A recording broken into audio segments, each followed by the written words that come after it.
All praise to the Most High. We're getting ready to get right into it. Tonight's lesson, class, lecture, however you want to call it, because it might be all three of those, is entitled The Curse of the Absence of Fathers. So, the curse of the absence of fathers. First of all, I want to say shalom to my brothers and sisters that are here, and also shalom to my brothers and sisters that are following online, as well as everyone else that's following. We are a respectable people. We are a people that believe in the gospel of the Lord, and we are about applying God's commandments. So I greet you all as we welcome you to Israel United in Christ. This is our Sabbath class for this evening. So getting right into it. Let's see. I made a point. I got several things here. And this class is going to be rather lengthy, but I'm not going to put it all in one shot. So I'm going to have a respectable time today, because I know you've been here all day, most of you, some of you. So I'm not going to have you here getting your raw bottoms as you're constantly sitting and waiting. So I'm going to be kind. But I'm going to give you enough just for you can really chew on and dwell on, because this is a subject that needs to be covered in multiples. This particular subject, talking about the curse of the absence of fathers, that is really the bedrock to everything that's going on among us. So you really cannot squeeze this in a few hours. This is something that's going to have to be talked about in sections, going to have to be talked about in episodes, if you will. So, but this week, because I'm going to do two things. I believe perhaps I'll be teaching like I'm teaching now on the 6 o'clock class this night, and maybe perhaps the next week. I believe that might be the case.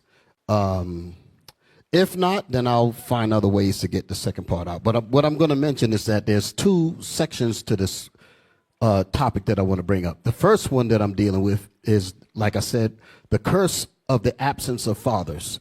Then the next class, next lecture, if you will, is going to be the benefits and the blessings of fathers. Okay, so I want to show you both sides of it. So, because it's important for us to understand that there is a severe need for men to stand up right about now. Okay, we got a whole lot of evil that's all around us and is really growing among us and growing up around us like weeds. And it ain't playing games. It's really trying to take us out. So we're going to talk about these things, all right? My first scripture, who's reading? I got you, Bishop. You got me? Yes, okay. Sir. Deuteronomy 28, verse 54 and 55. Then we're going to continue with 56 and 57, okay? Let's read that. Deuteronomy 28, 54. Deuteronomy chapter 28 and verse 54. So that the man that is tender among you and very delicate, his eyes shall be evil toward his brother and toward the wife of his bosom. Read it again. Just had to. So that the man that is tender among you and very delicate. So this is Deuteronomy, the 28th chapter.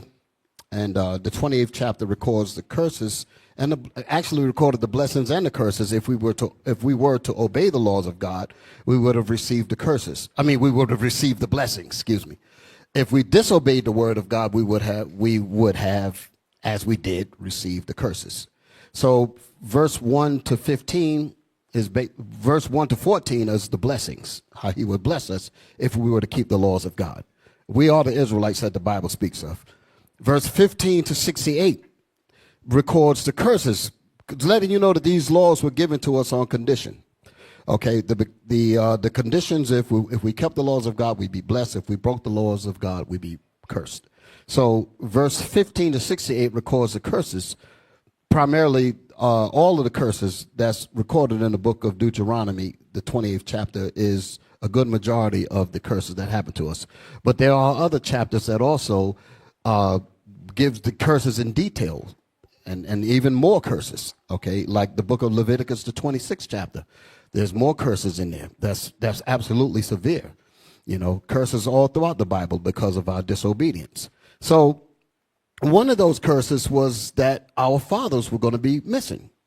Now, as we read this, we're reading about it in a time period of when Rome besieged Jerusalem. That's the section of this chapter here that it's talking about in the 50s.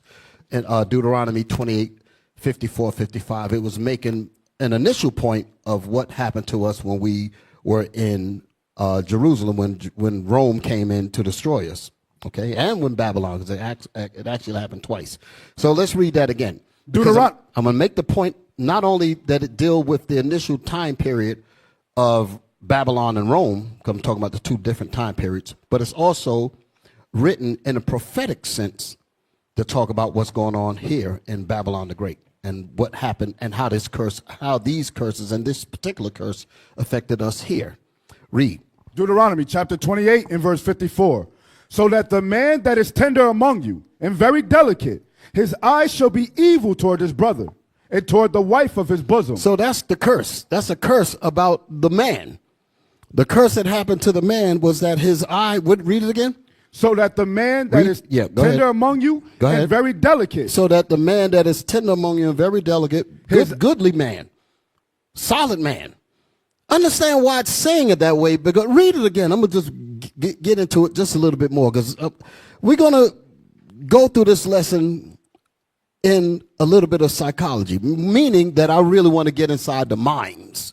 I'm not just going to read scriptures at you. You dig it? Yes, I want you to really think. I'm like what Bishop Kanai said. I don't want just, me just speaking and everybody just sitting there like bumps. You understand? I want y'all to feel it. And I want some participation. I'm going to be asking some things. And while I'm on that subject, I was speaking about Bishop Kanai in terms of how this particular lesson prompted my thinking was because over the past couple of months, I would say, we've been really dealing with a level of wickedness that has been unfathomable. I go with that word again. I got to get those. It's a tongue twister to me, but I know what I'm trying to say, right? It's unthinkable. There's some of the stuff that we've had to deal with. So I have to deal with those things. And when I say I have to deal with those things, I have to deal with them from a perspective of us being vigilant to make sure that these kinds of spirits are not among us. Okay? We have to be on the lookout. That's why I remember when Deacon Malachi was speaking, he made the point about you soldiers. He said, you officers, you men that's in here. Y'all have to be a part of this work. Pay attention to what's going on in the body. Don't just lean upon me or a couple of the leadership up here. Everybody has an incumbent responsibility to be vanguards for this truth and protect the sanctity of this gospel. Okay? That's a charge to all of us, and that's the reason why I was making that point about we got to go through the records, go through the files, go through the evaluations, and make sure that everybody's doing their job. And the reason why that's important is because we have a hell of an enemy out there that's trying to literally kill us. And we really have to get our minds in gear with what's happening. So I'm on that binge, if you will. When Bishop Kanai brought it up, or Deacon Abiel brought it, even Bishop Nathaniel. We all, I remember after the Day of Atonement, everybody kind of was on the same chord and didn't realize that we were. Because neither one of us contacted each other to say we were going to speak about this, we were going to speak about that.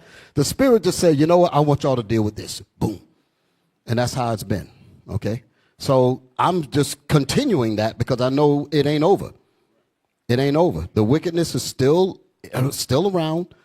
It's still looking to get some get back. I understand that. So brothers and sisters, we have to be on our A game. So I make that point as to why particularly I'm dealing with this. Like I said, I dwelt on this topic because I felt that it was particularly important to focus on right now the state of the flock when it comes to us dealing.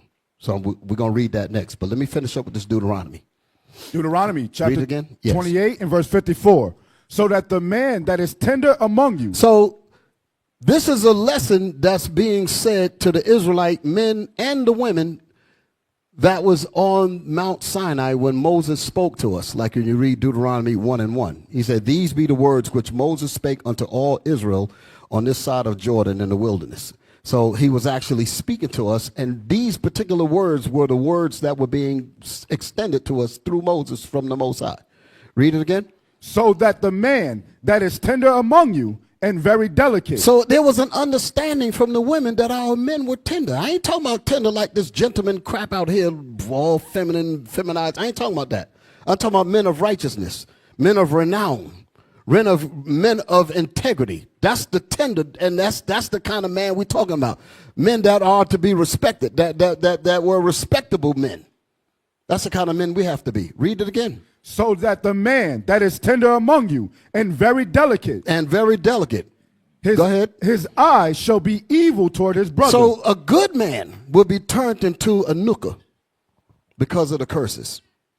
That's what we've been dealing with. Come on. And toward the wife of his bosom. And he shall also be evil to his wife as well. That's a curse. This is what's happening to us. Come on. And toward the remnant of his children. And also he shall be evil toward the remnant of his children. Come on. Which he shall leave. That which he shall leave. Now, again, this was talking about the initial point because he left his children during the time of the siege. When the Romans came in, when the war came down, he left the family. Imagine that. We men don't do nothing. We don't do that. Y'all understand what I'm saying? Like we say often, like you hear me, Bishop Kanai, and the rest of us, we'll be saying, listen, let me sleep by the door. Let me be the one to blast his behind when he come in the door the wrong way. I ain't going to get up and run. I'm saying that. I don't want to sound violent. Y'all understand what I'm saying, right? That's the mentality that the women knew that their men had.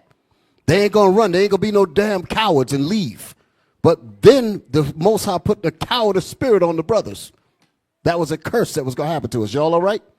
Read that again. Yes, sir. So that the man that is tender among you and very delicate, his eyes shall be evil toward his brother. His eyes shall be evil toward his brothers. Go ahead. And toward the wife of his bosom. And he shall also be evil toward the wife of his bosom. Come on. And toward the remnant of his children. And he shall leave his kids. Leave his kids. You don't fight or nothing. You just leave your kids in the fire. You sisters don't want no men like that, do you? Nobody. We don't need that. Come on, read. And toward the remnant of his children, which he shall leave. And toward the remnant of his children, which he shall leave. Because that's exactly what happened then, and it's happening now. Now, brothers getting women pregnant and just leave them be. Same damn thing. And what is he running from? Because his life might be a little bit inconvenienced because he don't want to pay for the kids. He don't want to pay to bring this child up, but yet you lay down with the woman. But I say that because you women, I'm speaking to all the women now. You women have to have enough sense to don't allow somebody to get between your legs to get you pregnant and then give them the ability to just leave. That's the reason why we tell you, sisters, if you don't, you got to, like Bishop Kanai said. He said, listen, man, I couldn't been a woman. This was him talking. He said, I'll make you brothers pay for every damn thing. You wouldn't get away with nothing. Huh? You got to pay for this. That's how he would say it, right? You're going to have to work yourself up for this here. You understand what I'm saying? Marriage, lockdown, house, everything. You getting locked in before you get this. Because a woman is supposed to know her value. She's supposed to, men have wars for you women. And you cheapen yourselves by letting somebody just poke a hole in your head. That's because you ain't had no fathers. That's the problem is you had no fathers. And some of us, when I say haven't had any fathers, even if you didn't have a physical father in the house, you have fathers in leadership. We're trying to look out for you, sisters. We have physical daughters ourselves, but y'all are our daughters as well. 100%.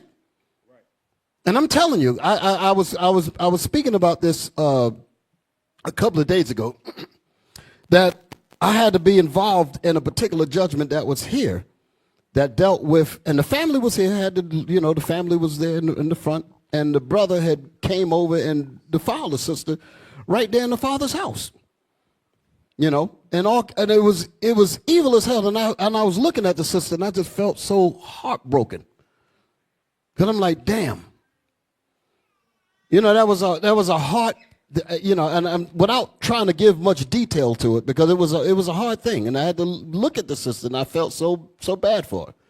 I'm like, I don't even want to go into detail of it, but brothers, Lord have mercy, that was really a bad thing. you know, and I know the family felt that shame, that hard shame, because they know they're responsible for that girl, and they're responsible for what goes on in that house.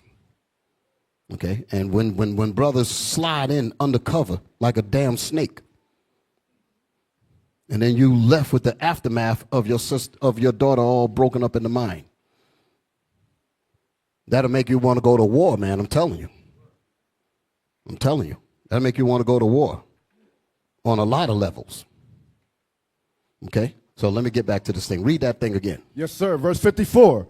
So that the man that is tender among you and very delicate, his eyes shall be evil toward his brother. His eyes shall be evil toward his brother. Come on. And toward the wife of his bosom, and toward the remnant of his children, which he shall leave. Which he shall leave. He walked away from his responsibility. Go ahead, because he had no father. Go ahead, in his mind. Go ahead. So that he will not give to any of them of the flesh of his children, whom he shall eat, because he have nothing left. So that's during the siege. But what's the reason that they're leaving now? Because they don't want to spend whatever. They don't want to spend money to take care of that child. They don't want to spend time they don't want to put the investment. They said, listen, so what, the sister said, we're pregnant. She said, no, we're not pregnant. You pregnant. Now she's on her own. Now here comes the abortionist. Here comes here comes the election now.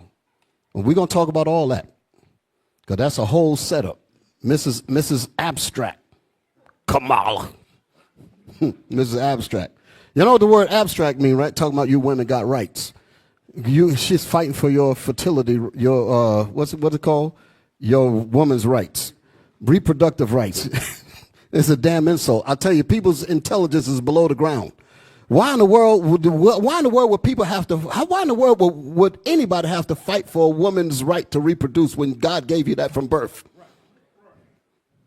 Talking about fight for it. No. The abstract is she's giving you the right to abort your children. That's what she's saying. That's what it is. The abstract telling you it's women's rights when in reality it's the right for you to kill your babies. That's what all these black women that's all over the planet, all over this country, talking about something, they voting. When the whole system is wicked as hell, but I'm just speaking about that because that's an obvious danger. Obvious, yeah. I was thinking about this. Look at this here. The most dangerous place for an African American is in the womb. That's not Photoshop. That actually went up in New York City. That was an actual billboard. Okay, so getting back to the left. Yeah. What it say? Abortion is health care. Health care is a human right. Lord Jesus. Lord have mercy. Come on, man. Hey, this goes to show you that the American society has dumbed down the people so bad that the process of common sense has been destroyed.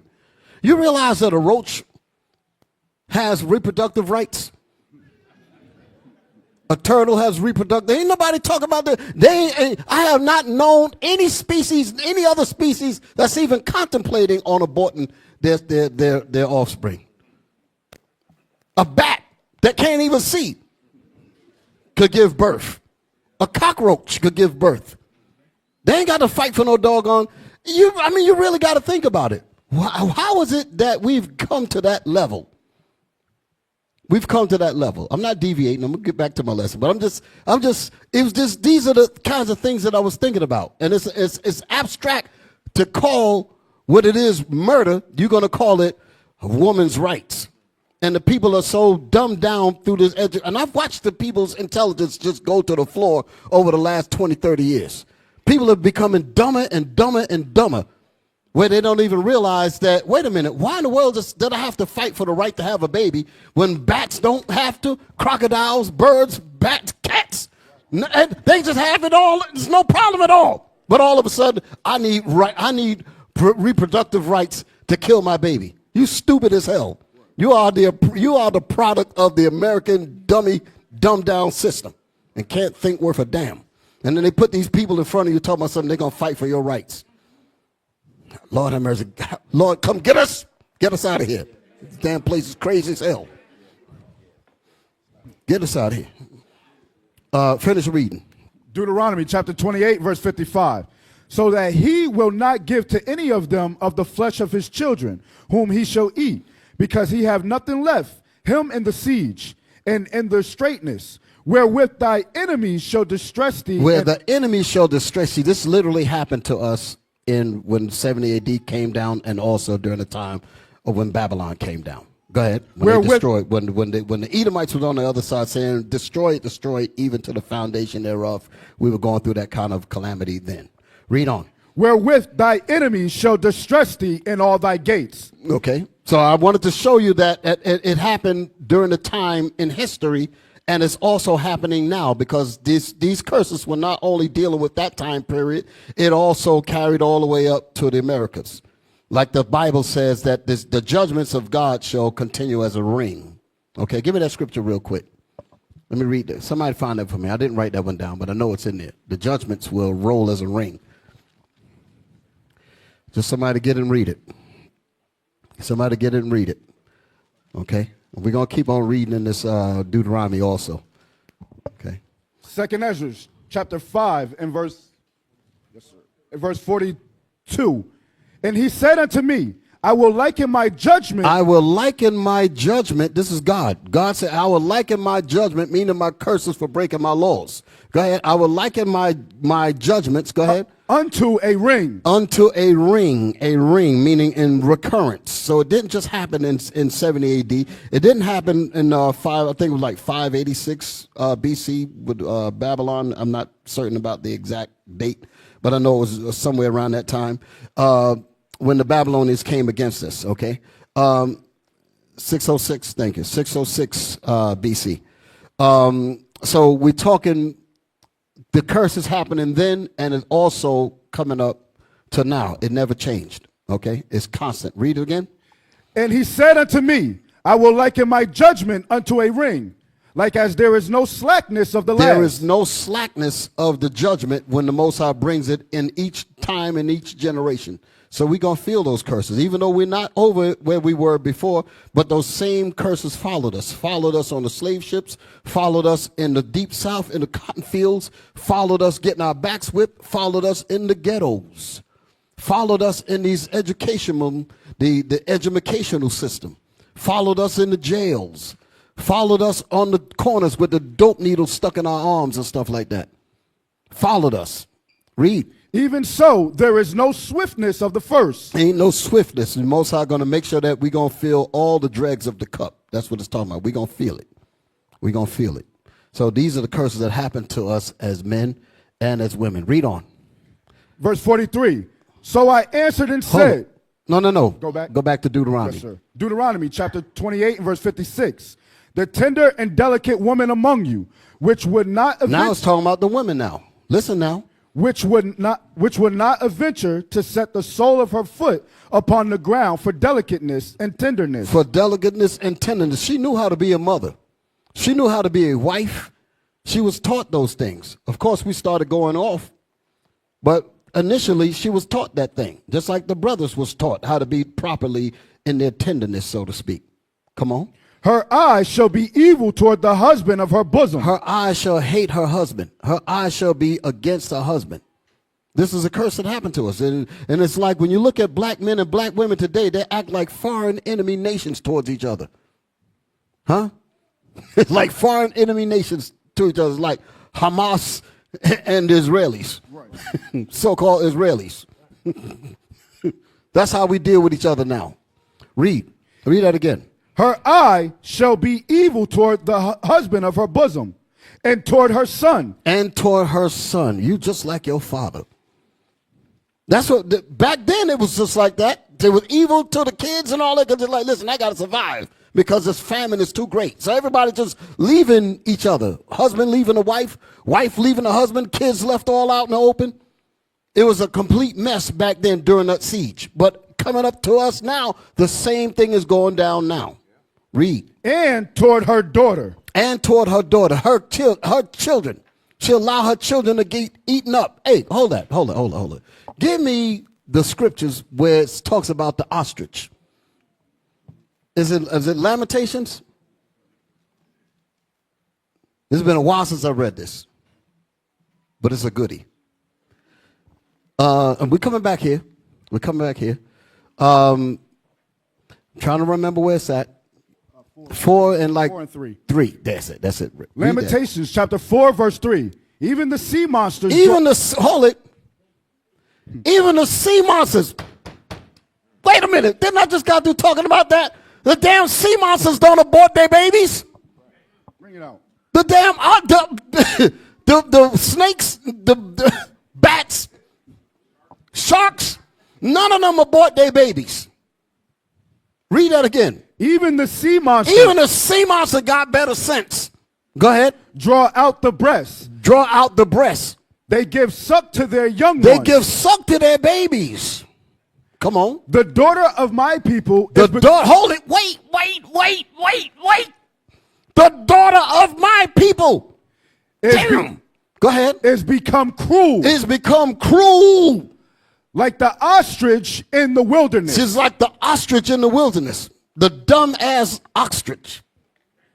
Ass is in the Bible. So I don't know if the Christian folk be getting on this line, be talking about we saying bad words and all that. Huh? Now, occasionally, I will say this here because I remember, I think it was the last time I taught up here, I got so angry because I was thinking about the situations, you know, and sometimes you let a word fly out. That was a slip of the tongue, brothers and sisters. So it's not my intent to alienate any of you, but we're passionate about what we bring out because we are fathers and we are leaders and we love our people, and we really wish that our people would not do such evil to cause us to get gray hairs before the time. Okay. read that again. Lamentations chapter 4, verse 3. Even the sea monsters. The sea monsters draw out the breast. They give suck to their young ones. The daughter of my people. The Most High said the daughter of my people is worse than the sea monster. Is worse than a roach. I want you to understand what's happening. It does, like I said, because what we're going to read here is talk about the children of the ostrich. Read the whole thing, man. Just come on, because before somebody get emotional.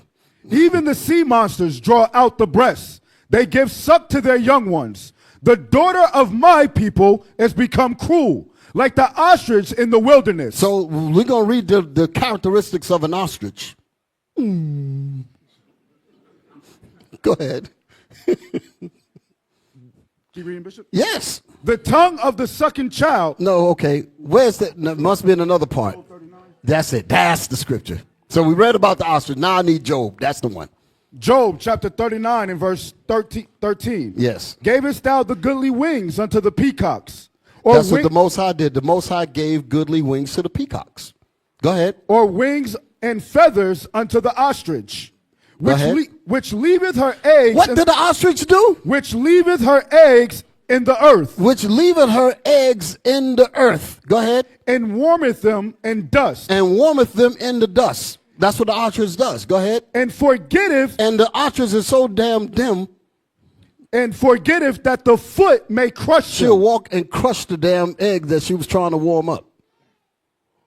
Why is the Lord saying that his women are like the ostrich? Because that's exactly what we do in these quote-unquote abortion clinics. That's what we do.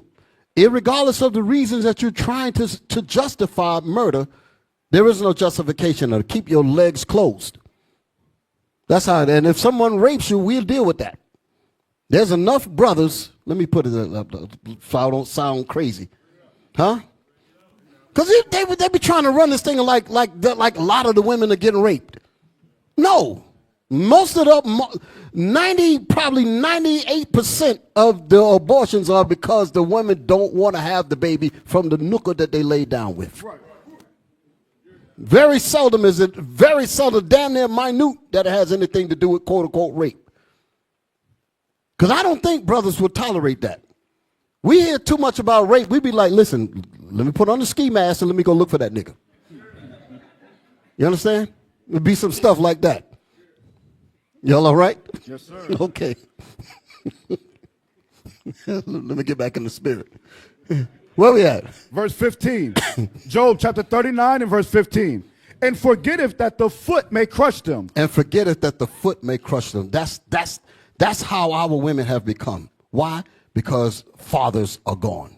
So don't think I'm throwing shade at you women just because. It's because the fathers are not there.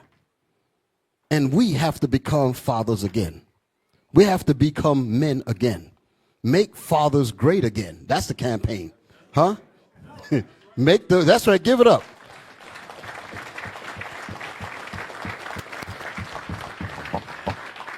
Make fathers great again.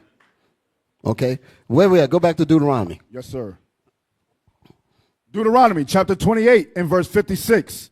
The tender and delicate woman among you, which will not adventure to set the sole of her foot upon the ground for delicateness and tenderness. Go ahead. Her eyes shall be evil toward the husband of her bosom, and toward her son, and toward her daughter, and toward her young one that cometh out from between her feet. And toward her what? And toward her young one that cometh out from between her feet. To be evil to the children that you give birth to is to not give birth to them at all.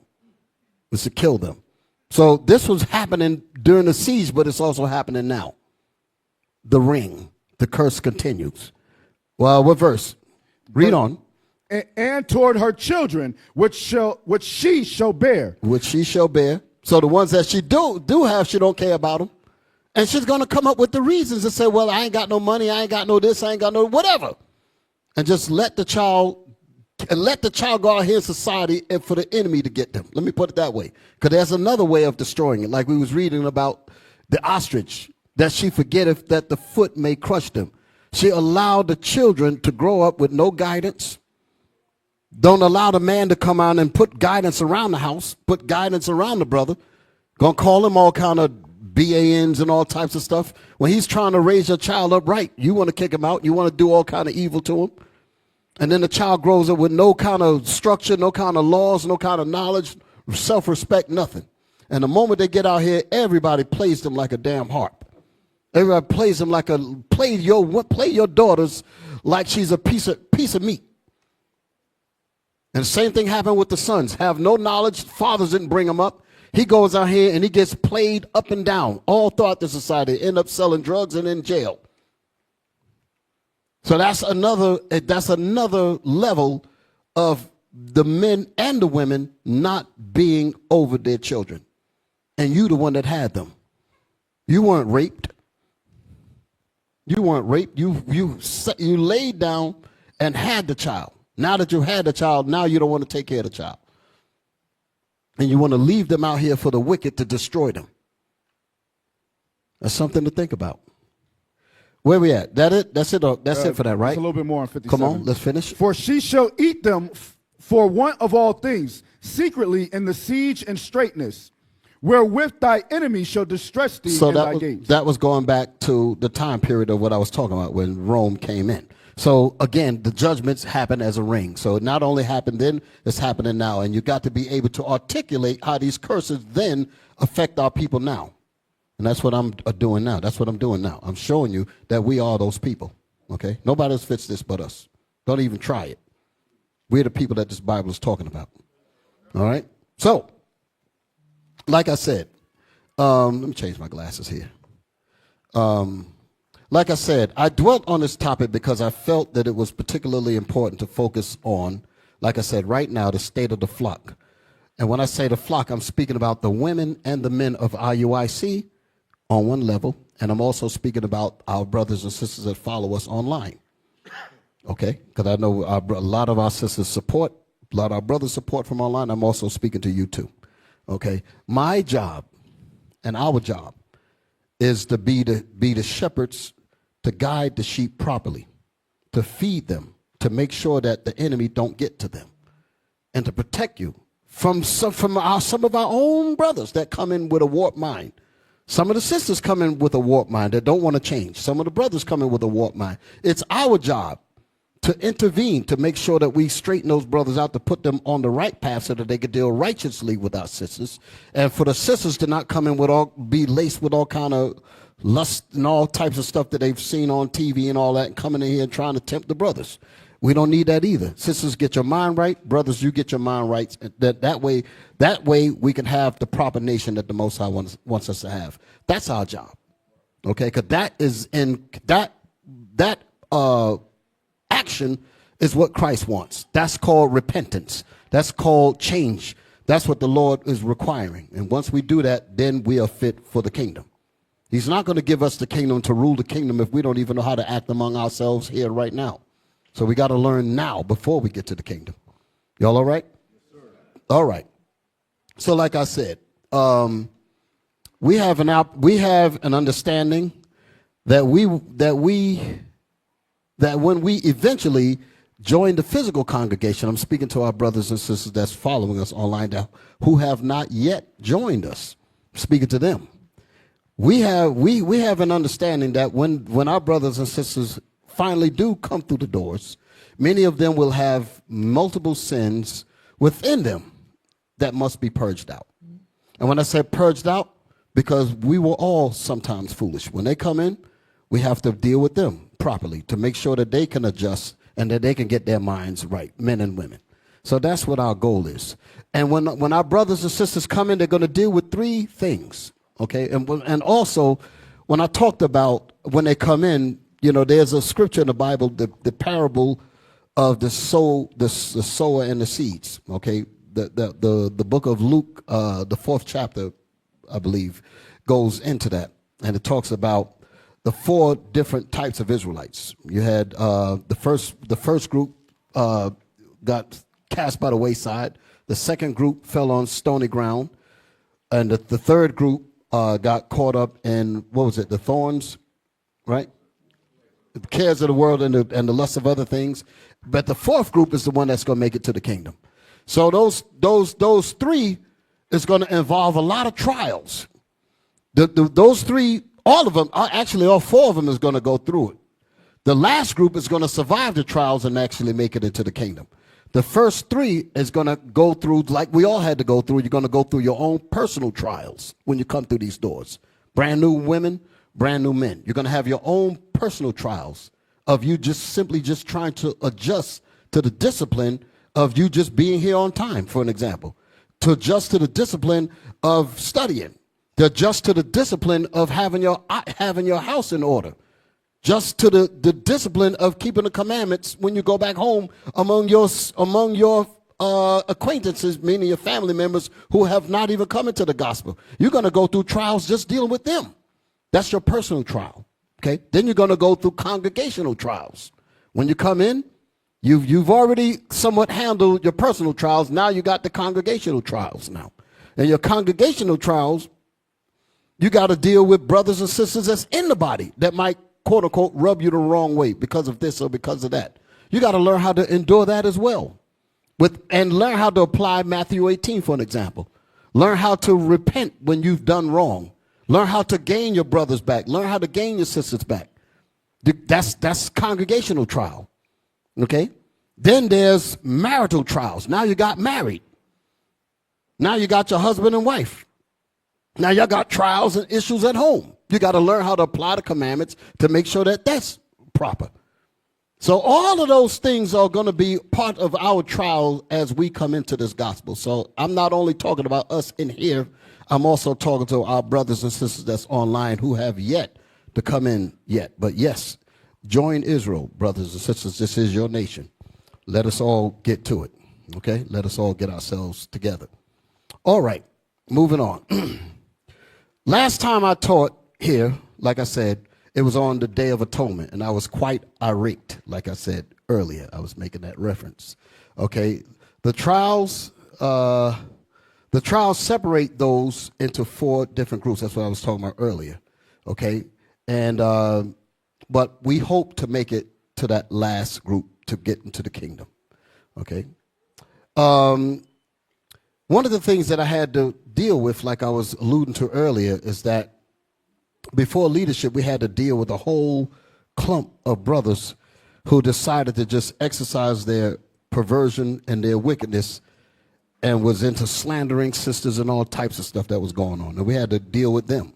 And unfortunately, one or two of the sisters got caught by some of their tactics. And that was why I was so angry, because, you know, I had to look at the family, at the father. The father was just heartbroken, because that's a hard thing to imagine, you know, But my point is that we were seeing a level of wickedness that just had to be dealt with, okay? And we had to tackle that. And I have not been able to take my finger off that button since, because I think that is one of the underlying things that's going on in some places very quietly. It's not, people are not really talking about it too much, but there is an underlying current that we have to go in there and get the cancer out. We got to root it out.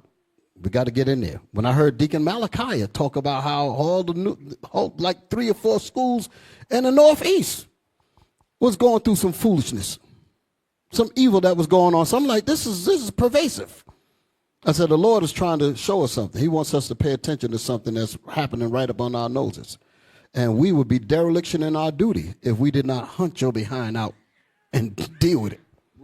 Okay? That's what I'm about. So, let me get right on to it. So I say that because we have to give an account for all of these souls. Have to give an account for all of you brothers, all you sisters. We have to give an account. Hebrews chapter 13, verse 17. Hebrews chapter 13 and verse 17.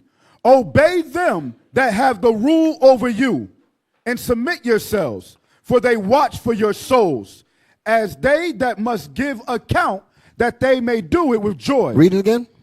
Obey them Obey them that have the rule over you. Go ahead.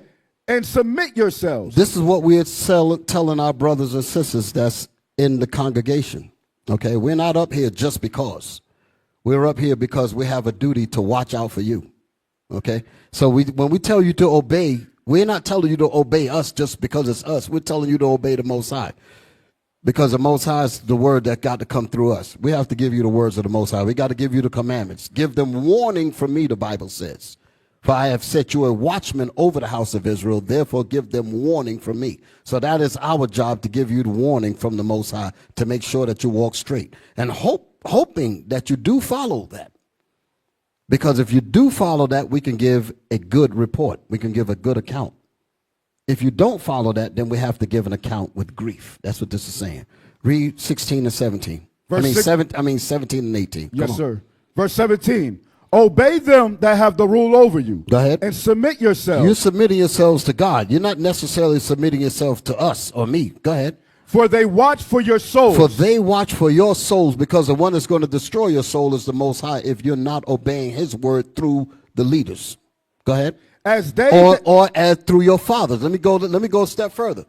Through your fathers, because the fathers in their right mind is trying to direct this household right. And if the person, the child, son or the daughter, do not listen to the words of their father, they're going to pay for that too. The father would have to say, Lord, I tried to bring my son up right. I tried to bring my daughter up right, but now I have to give an account, because now you're about to judge them for not listening. And when you judge them, I got to give that account because they didn't listen. So therefore, the axe doesn't fall on me for me not doing my job. I did my job, but you didn't want to hear it. Right. That's how that goes. Read that again. Obey them that have the rule over you, and submit yourselves. And submit yourselves. Come on. For they watch for your souls. For your parents watch for your souls. Your fathers watch for your soul. Your mothers watch for your soul. The leaders watch for your soul. Come on. As they that must give account. As they that what? Must give account. We must give an account, because you're our possession. You're our responsibility. We are entrusted to guide you. Go ahead. That they may do it with joy. We want to be able to give that account with joy. To say, this brother did listen, he did everything right, the sister did everything right, and here's the fruit, here's the peaceable, wonderful fruit. Because they did listen. And you can stand up in pride and say, listen, this brother, this sister, this son, this daughter, they did what I said to do according to the Bible, and let's reap the benefits of it. You can take credit for that. That's giving an account with joy. Go ahead. And not with grief. And we don't want to give an account with grief. Damn, they didn't listen. Look at her. Look at him. Look at her. You don't want to give that kind of account. Go ahead. For that is unprofitable for you. Because if that be the case, you're the one that's going to pay for that. It's not unprofitable for us because we did what we were supposed to do. That's what Ezekiel was talking about. He said, if you warn the wicked of their wicked ways and they do not listen, they're going to die because of their unwickedness, but you have delivered your soul. So who is it going to be unprofitable for? That man or that woman that didn't listen. That's what this is saying. Read. Pray for us. No, read that last statement again. Yes, sir. And not with grief. And we don't want to give it with grief. Come on. For that is unprofitable for you. Because if we have to give an unfavorable account, a judgment, no fellowship and all of that stuff, and then your mind get all messed up and you go back into the world, we still have to give that record to the Most High. This brother did not repent. This sister did not repent. They didn't want to listen, and they've been delivered to Satan. They're going to get destroyed, but we have delivered our souls. Some parents going to have to deal like that. Mothers and fathers going to have to deal like that. Just want y'all to understand that. So again, read. Verse 8. Yes, sir. Verse 18. Pray for us. But this is a heavy, heavy responsibility. Pray for us. For we trust. Hold it. That's one of those dramatic pauses. Yes, sir. Yes, sir. Pray for us. We need your blessings. We need your help. We need your prayers. We need your thoughts. Think about the heaviness that we have. We have the whole nation on our shoulders.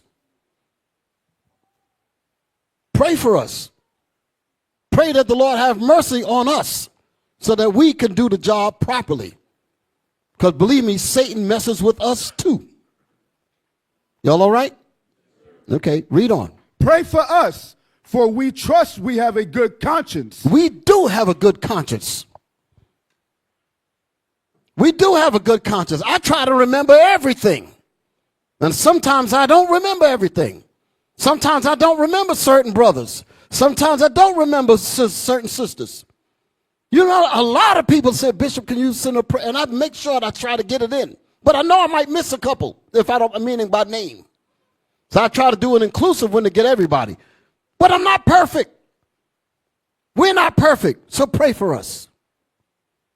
Read that again. Pray for us, for we trust we have a good conscience. Go ahead. In all things willing to live honestly. We are willing to live honest. This is the reason why we would check our own selves. And I'm really about that. I tell the brothers, when if I'm out the spirit or whatever, check me. If I see my brother's out of the spirit, I'm going to check him. I'm going to check her. I'm going to check the wife. I'm going to check the daughter. I'm going to check the son. I'm checking everybody because I expect you to do that to me too. Love worketh no ill to his neighbor. Y'all ever heard that scripture before? That's in, what is it, Romans? I ain't got to read it. It's Romans 13, I think 10, 11, something like that. Love worketh no ill. What that's actually saying is that let love, meaning being able to correct one another, because it's the same thing like it says in Leviticus. Love thy neighbor as thyself, and suffer not sin upon them. To suffer sin upon them is you working ill to your neighbor. That's my point. If you allow your brothers to remain in sin, if you allow your sisters to remain in sin, you are allowing hate. You're showing hatred to that brother, and because of their non being corrected, they will be emboldened to remain in sin, which will be their detriment. But you say you love them. Scripture said, "Love worketh no ill to his neighbor." So that means we have to correct our brothers, correct our sisters, and allow them to correct us. Y'all all right? Yes, sir. All right, moving on. Give me Proverbs, because I made the point earlier when I said that we have to know the state of the flock. And that's why I was making a point to say that that's what somewhat prompted me to deal with this particular subject, was because we need to know what's going on in the body. And when I say the flock, I'm talking about the women and the men. I know the Bible in a patriot sense, you know, like the scripture says, the flock of my pastor are men. But the flock includes not only the women, including the men. It deals with the women too. We got to know what's going on with them. Y'all all right? Yes, sir. Okay. Read that, Proverbs 27 and 23. Yes, sir. Proverbs chapter 27, verse 23. Be thou diligent to know the state of thy flock. Be thou diligent diligent. See? I have to slow down every once in a while because you got to break the words down. You just can't just read through that.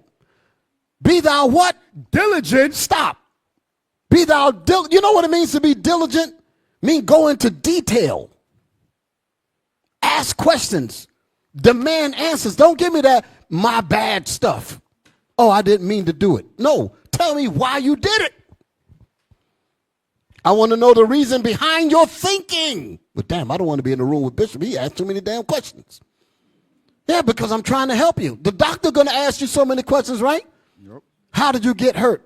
What were you doing the last time such and such? He's going to ask you a whole series of questions. But damn, what doctor asked too many damn questions? The reason why he asks the question is because he's trying to diagnose how to make sure that don't happen to you again. Diligence. Due diligence. That's a word. Due diligence. Read it again. Be thou diligent to know the state of thy flock. So it's our job to be diligent to know the state, the mind state, the mental state, the psychological state, the spiritual state, the physical state. You want to know all of these things. As a leader, you're supposed to ask those questions. What's going on? You're too quiet. How come you're sitting over there? How come you all way over there? You can't. We're trying to talk to you. We need to know what's going on. It's my job to know. It's my job to know why that alarm is going off over there. I'm just kidding. Y'all all right? Yes, sir. Someone's alarm clock is ringing on. That's all right. Huh?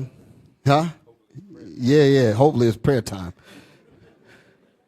That came from the women's side, too. I hope that ain't no reminder to read the next chapter in their Harlequin romance books. I went back too far, didn't I? How many of you sisters know about that Harlequin romance story? So, hands up. Hi. See that? See that? Hey, they got the alligator arms now. So.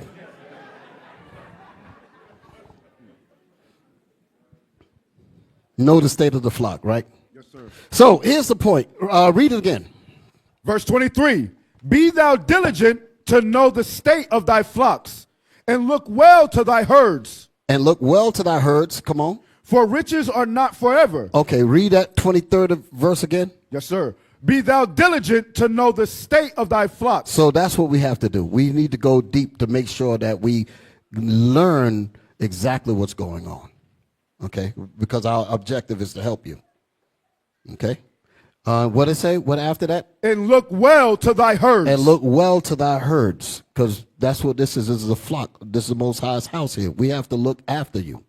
Okay? I wanted to read this because I wanted to point out that this particular subject of what I was talking about, fathers being out of the house, and how it affected us terribly.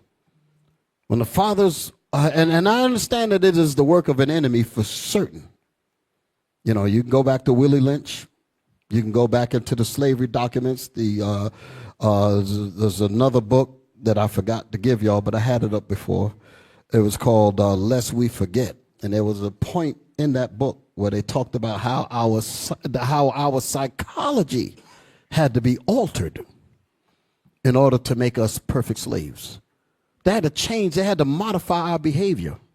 Think about that. To modify somebody's behavior is to take them out of the behavior that God intended for you to be. To take them outside of what God made them. To take us out of the realm of, like I said earlier, the realm of common sense, to the point where we don't even see how messed up we are. Like I was talking about earlier, here you got people having a debate over quote unquote women's rights, reproductive rights, and no mammal, no animal, no insect got to deal with any of that at all. But all of a sudden we need somebody to tell us how and when. This is crazy. This is crazy. When the reality is that they want to find reasons to abort their children. Because abortions just don't come naturally. You get pregnant, the baby's supposed to come out. The word abort means to stop something that occurred. It's the common sense that's gone. We're beyond common sense. Animals don't fight with this. I would ask the question, just to bring some sense to the statement. If a woman gets pregnant and all of her needs are met in terms of her being able to have that baby, would there be any reason at all for a woman to not have that baby? The word abortion would disappear, would it? Understand what I'm saying? You women, yo with me? You women get pregnant and the baby is welcomed before you even give birth. Everybody's in jubilee. I can't wait for my baby, blah, blah, blah, all that. And you got everything is laid out for you and all that. You can't wait to have that baby. That would be every woman on this planet. You allowed yourself to get pregnant because you want to have the baby. Where in the world does it make sense to say, now I done did all of that, now I want to stop that? That means something is wrong with our thinking. And this is what I'm talking about. We've been removed, we've been modified away from common sense. Birds and fish and bats, cows and giraffes, they don't have these problems. A horse, daggone horse fall right out of the back of him and get up and start walking. No problem at all, no abortion at all. But for human beings, all of a sudden we need rights. That's that abstract talk. In reality, it's about murdering your children for an agenda. That's what it's about. So we'll talk more about that later on. So like I said, I had to go deeper into this subject about fathers and had to go deeper into the decadence that our nation has fallen into. I'm a man. I am to be responsible. I'm a man of my nation, and I demand to know why these things happen, and I demand to see them fixed. That's how men's supposed to be. We're supposed to be like that. Why do we as men, and we're going to call ourselves men, and we're just going to allow the nation to go to hell, but yet you want to stand here with your badge of manhood? That don't make sense. I'm not yet crazy like the rest of the country is.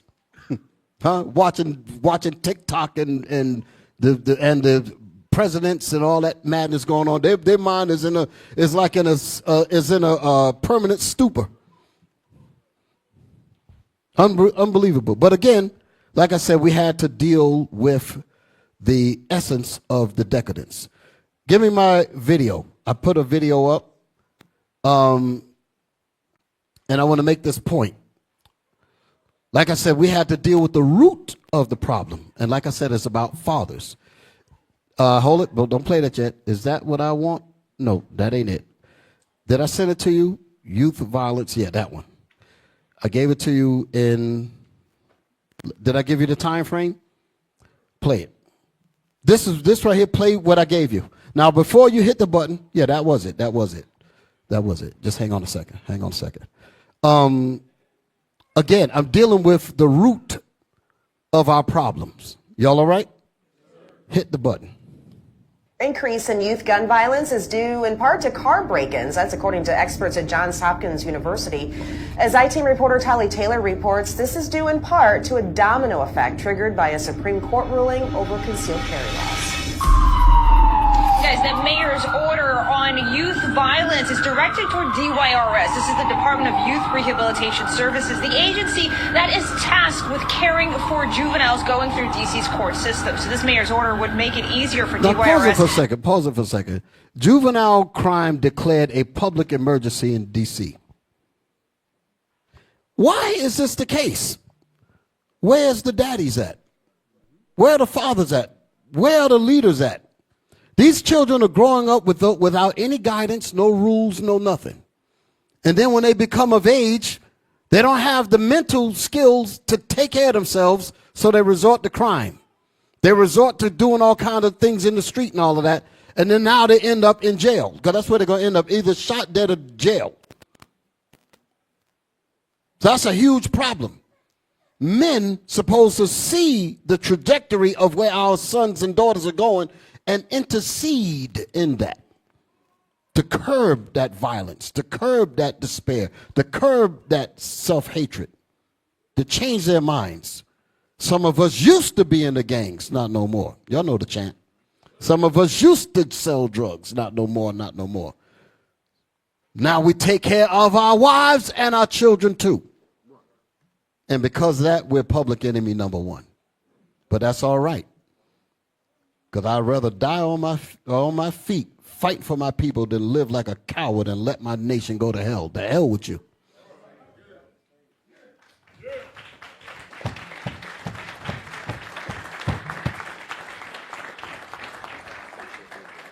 Okay. Okay. Play on. To procure more beds to hold juveniles. This order Wait a minute. recognizing Wait. Slide that back again, just a little bit.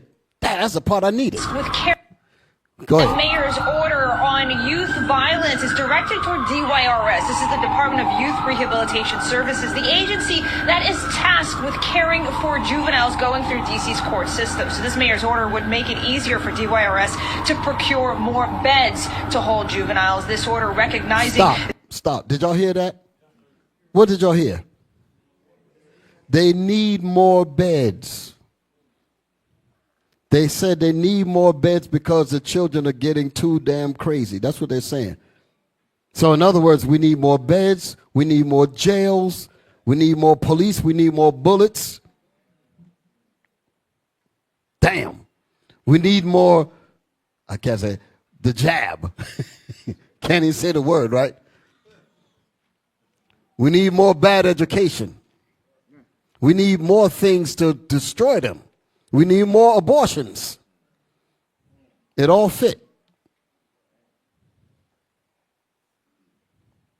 That's how they talking. Play on. The increase in both youths committing violent crime in the district and also becoming victims to it. Juveniles increasingly at the center of many of those high-profile crimes. The community demanding answers from city leaders about how they plan to stop all of this. The prophets have the answer.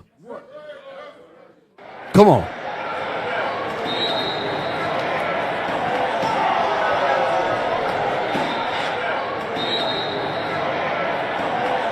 Men must recognize what they are. When I say men must recognize what they are, men are inventors. Men are builders. Men are planners. Men are architects and engineers in spirit. And whenever there's no vision, all of those things that we are, we're builders, we're architects, we're designers, we cultivate, we build. Those things are in all men. But whenever we cannot exercise those things that are just bubbling to get out, where there's no vision, where you can't make it happen, it makes the mind sick. So that's what drives the whole thing to violence. And that's when we end up turning on each other. Be like, look, I can't get these dreams off. I see everybody else on TV. I see Esau, this and that and the other. We envy the foolish, those kinds of things. But now when we want to do something, we can't get it done. What we're going to be discussing is serious issues in our area. And we want to have serious conversations with serious individuals that are about solving the problems. You know, last week, Friday, and I want to bring this up, we had 5 kids get shot at a senior skip day. And what we're going to discuss, the issues that we're going to discuss, they're not prevalent in any other community.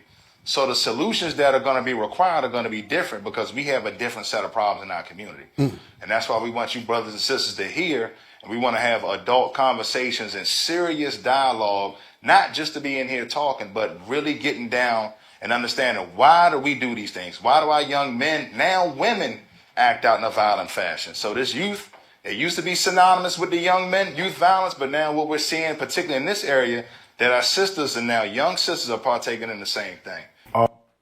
All praise to the Most High. So now I want to play another video. I think Deacon Arthon sent me something. Okay, I want to play that. But what I wanted y'all to notice here is that, well, it was a point that I said earlier in the tape, in the video here. I was making a point, like the scriptures say, hope deferred maketh the mind sick. And the mind is sick when you can't realize the greatness that's bubbling inside of you. As men, like I said, we are thinkers, we are creators. Don't let people tell you that you're nothing. God didn't put you on this earth to be nothing. Realize who you are and live that thing out. But as you're trying to live that thing out, because you don't have the full scope of what's going on in the society, you know that there's a greatness in you, but you feel that oppression. You feel that repression. You feel that holding back, that discrimination and all the rest of it. And you want to be able to let it out. but you feel restricted. You feel held back. You feel like your greatness is being retarded backwards, and you're trying to move forward. And because of that, your mind, your hope is deferred. You say, well, I can't exercise my hope now, so I have to defer it to perhaps years down the road, which I might be dead tomorrow. So that would drive you crazy. That's the heart that becomes sick. Your mind becomes sick. You end up in the psych unit. You end up taking all types of drugs. Give me that dope. Give me that alcohol. Give me those barbiturates. Give me those chemicals so that it could take my mind out of the reality of not being able to do the things that I want to do. Put me to sleep so that I don't have to live with the reality of not being able to be a man. And when that happens, and then at the same time you're being told you're not a man, you can't take care of your kids, you can't support your family. Look at you, you're this, you're that, and that'll drive you crazy. But damn, what am I going to do? I know what I'm going to do. I got these guns on tap. I got this dope on tap.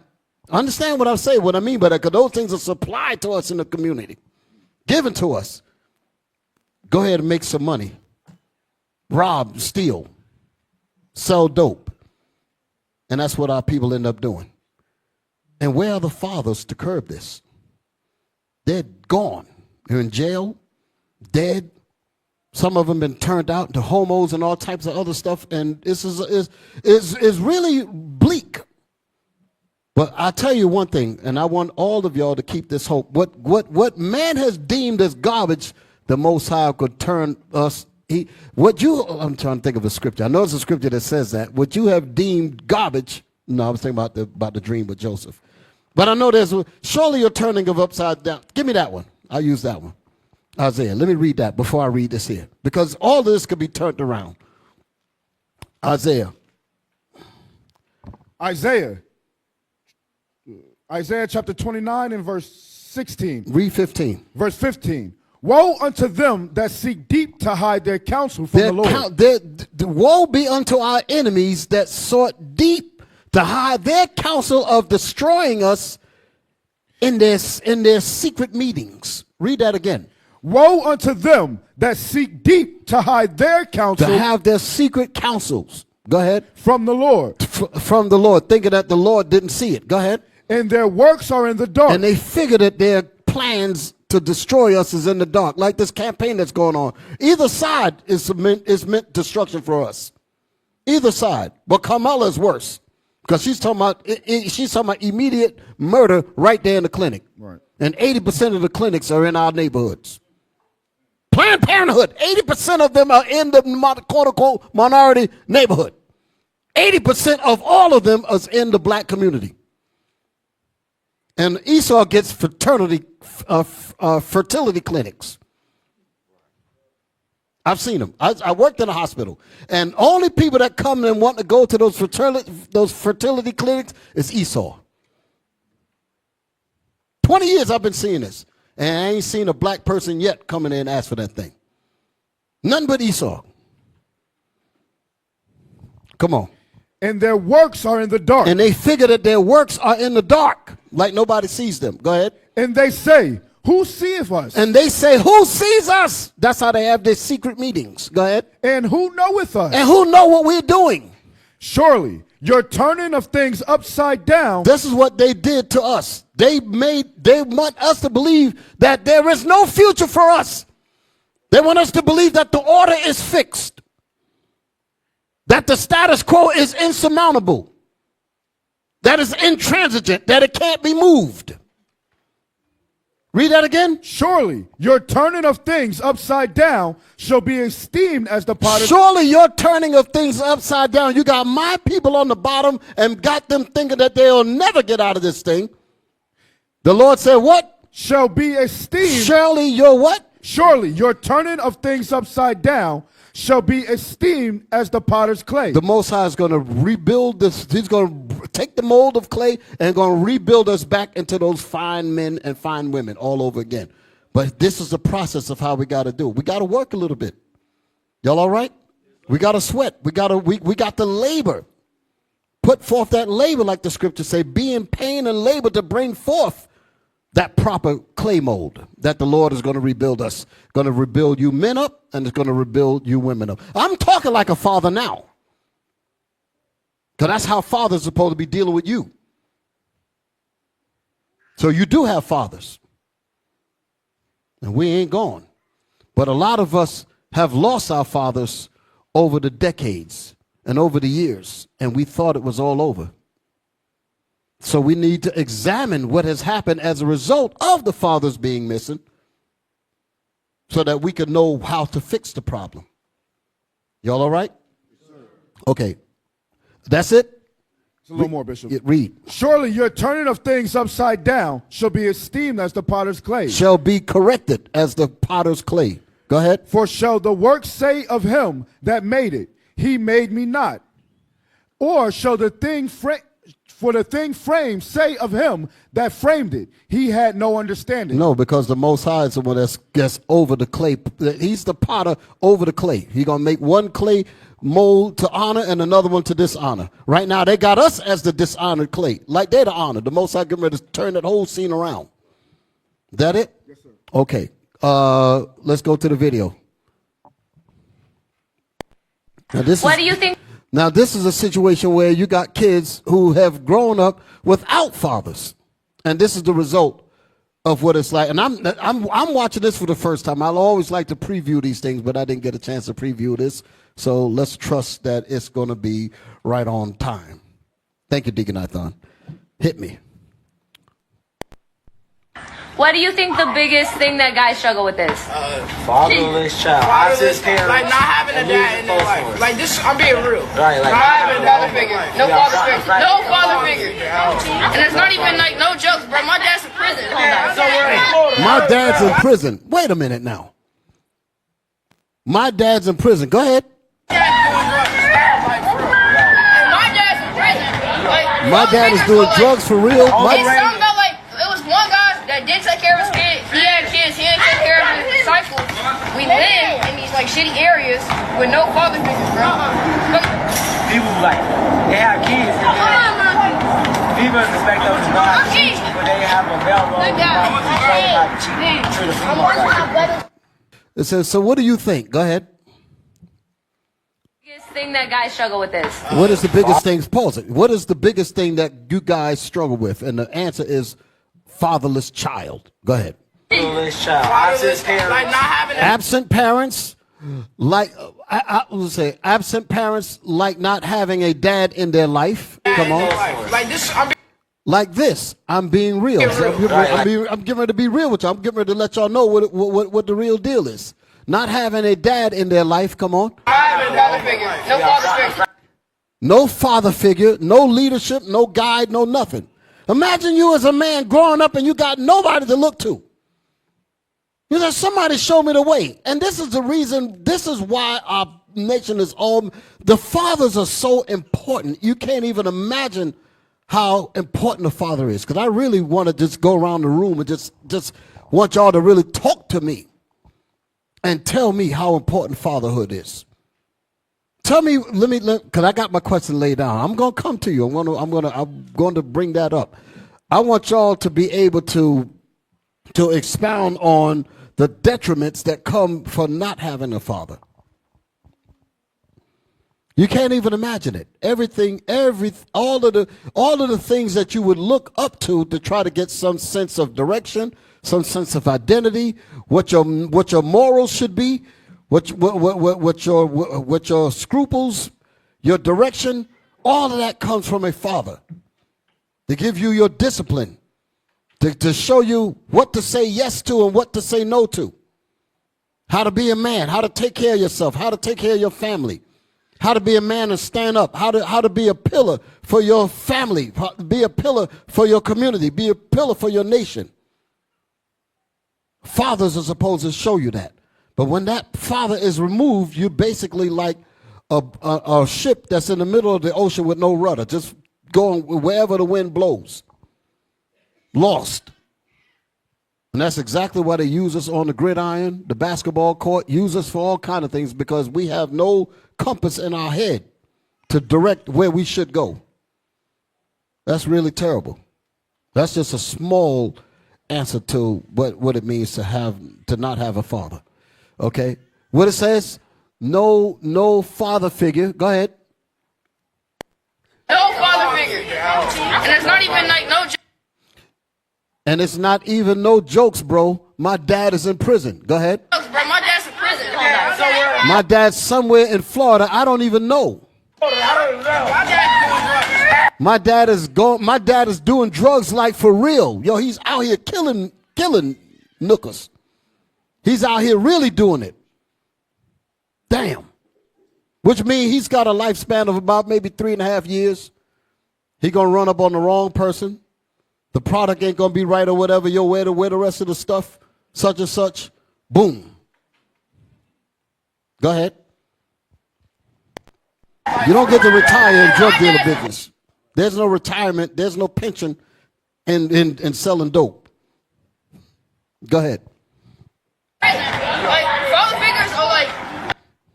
Father figures are like overrated. It's something about like it was one guy Go ahead, let's that play. didn't take care of his kid. He had kids. He didn't take care of his disciples. We live in these like shitty areas with no father figures, bro. So okay, we got enough of this here because it's like hard to keep up with, huh? Yeah. So let me move on. I appreciate you, Deacon. Let me move on. I finished my youth violence, right? Okay, let's see what my next piece. Y'all have something y'all want to bring out real quick? Start at 3. Job chapter 13 and verse 3. Surely I will speak to the Almighty, and I desire to reason with God. That's us. We speak and we desire the wisdom of God through the scriptures. The solutions are in the Bible. Go ahead. But ye are forgers of lies. These are the nations around us. It says what? But ye are forgers of lies. The nations are forgers of lies. Go ahead. But are all physicians of no value. And they're all physicians of no value. We have a youth violence problem in our communities, and they say, hey, let's have more beds. The young men see it's a problem with lack of fathers in the household, but Esau says, let's make more beds so we can house them. You understand? Read it again. But ye are forgers of lies. Go ahead. Ye are all physicians of no value. Watch this. Oh, that ye would altogether hold your peace. You see what the Lord is saying? Tell the nations to shut the hell up, for lack of better terms. They don't have the solutions for our communities. Go ahead. And it should be your wisdom. That's your wisdom. Hold your peace. Y'all don't have the solutions for our communities.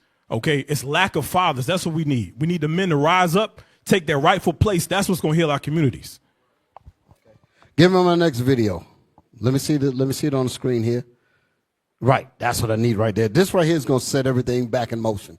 This is going to recalibrate the whole deal. Hit me. What am I bringing out? Black community in destruction by the welfare system, which is the exact reason why we are fatherless. So again, let me just go back. Shout out to Deacon Athon. I do appreciate the video. I just, like I said, I sometimes need to preview things so I can know how to bring it out better. But I did get some insight from seeing those kids speak the way they spoke. But this is what you just saw in the clip that I just played. Compliments of my brother, compliments of my deacon. The root of that goes partially here, because the root goes all the way back to us breaking the laws of God. But what I'm about to show you here is how we got to the point where you see those kids sitting out there talking like that.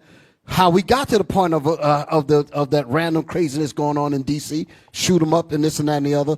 All that craziness is because of this right here. And this right here is going to show you, this right here is what the class is framed on about fatherless, father, the curse of the absent father. This is what happens as a result of our fathers being missing. Hit me. CBS reports. What are we doing to our children? With CBS News correspondent Daniel Shore. 13 miles from Paul Bullitt's home is a public housing project in familiar red brick, Perry Homes. It is like most such projects in most big cities. And cemented into the red brick are a series of public policies that work against the children of the poor. Hey. Because housing for the poor is scarce, the 1,100 apartments hold not the officially registered 6,000, but with unofficial residents, relatives, and friends, more like 8,000. Stop. The housing projects were regulated to hold, first of all, housing projects, there's something wrong with that whole statement. But the projects were rated to hold 6,000 people, and they have an extra 2,000 people that they have to cram into there. That's going to automatically bring problems. Automatically bring problems. And this kind of thing is back in the 70s. That's when I grew. I grew up in the South. This is my time period here. This was going on back then. You got 2,000 more people crammed up in there. And the resources is there for only 6,000 people. So what is 2,000 people extra going to do? It's going to be a problem. Okay? Play on. Because mothers travel up to 4 hours a day to work in downtown office buildings or suburban homes, their children are left to care for each other. Stop. The mothers are not there to even watch the 8,000. And they're left to their own devices. The mother's gone now. We didn't even get to the father yet. Play on. For themselves, and drug abuse is rampant. And drugs. Why is it that the drugs are automatically just in there? Because the people have no hope.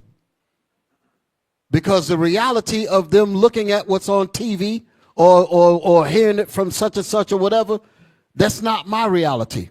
And I don't like where I'm at. So give me that dope so that I can go to sleep.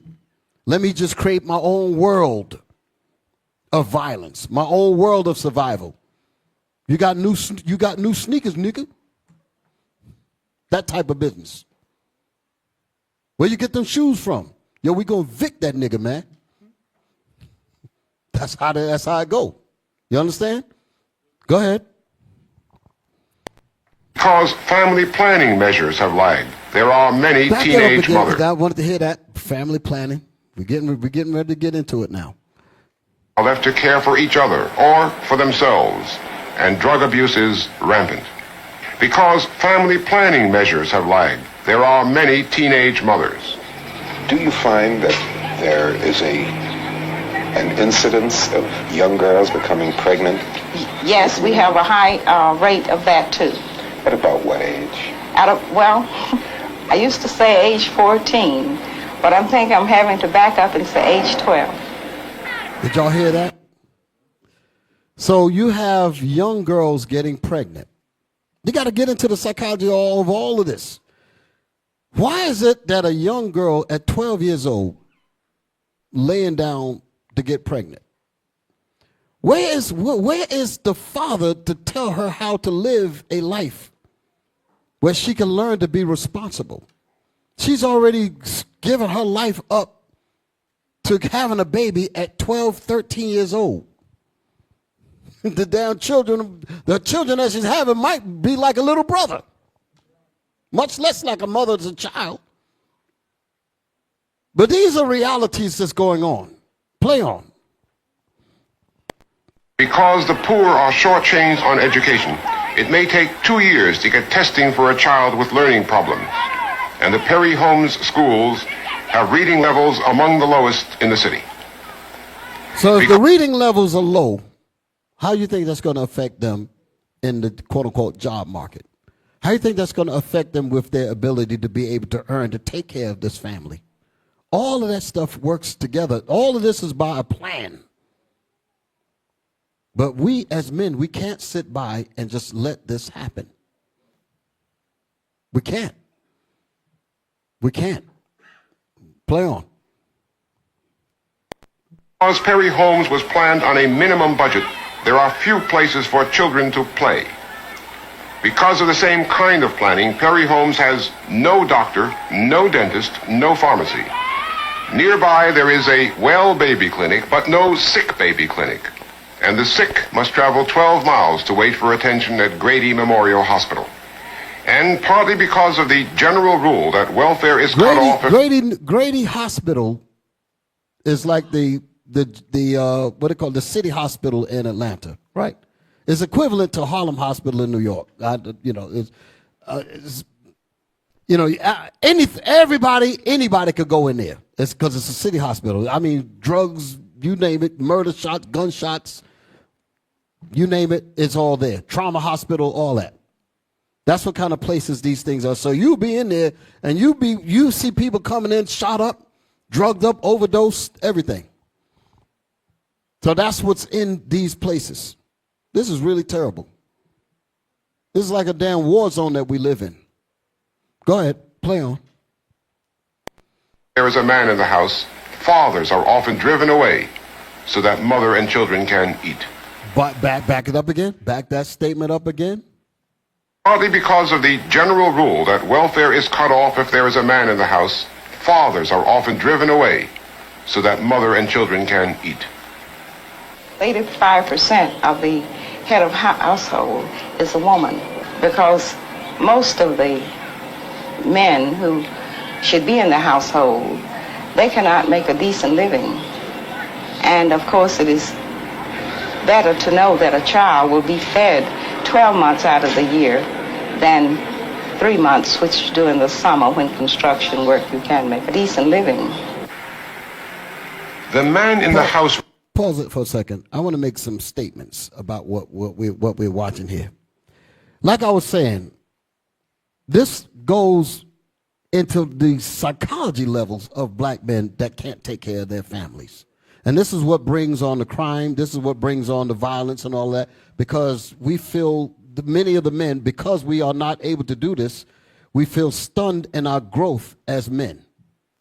And that's that hope deferred again, maketh the mind sick, drives you into craziness. A lot of these hospitals have psychiatric wards and all of that in them as well, psych courts and all types of stuff that's in there. And our people fill them up.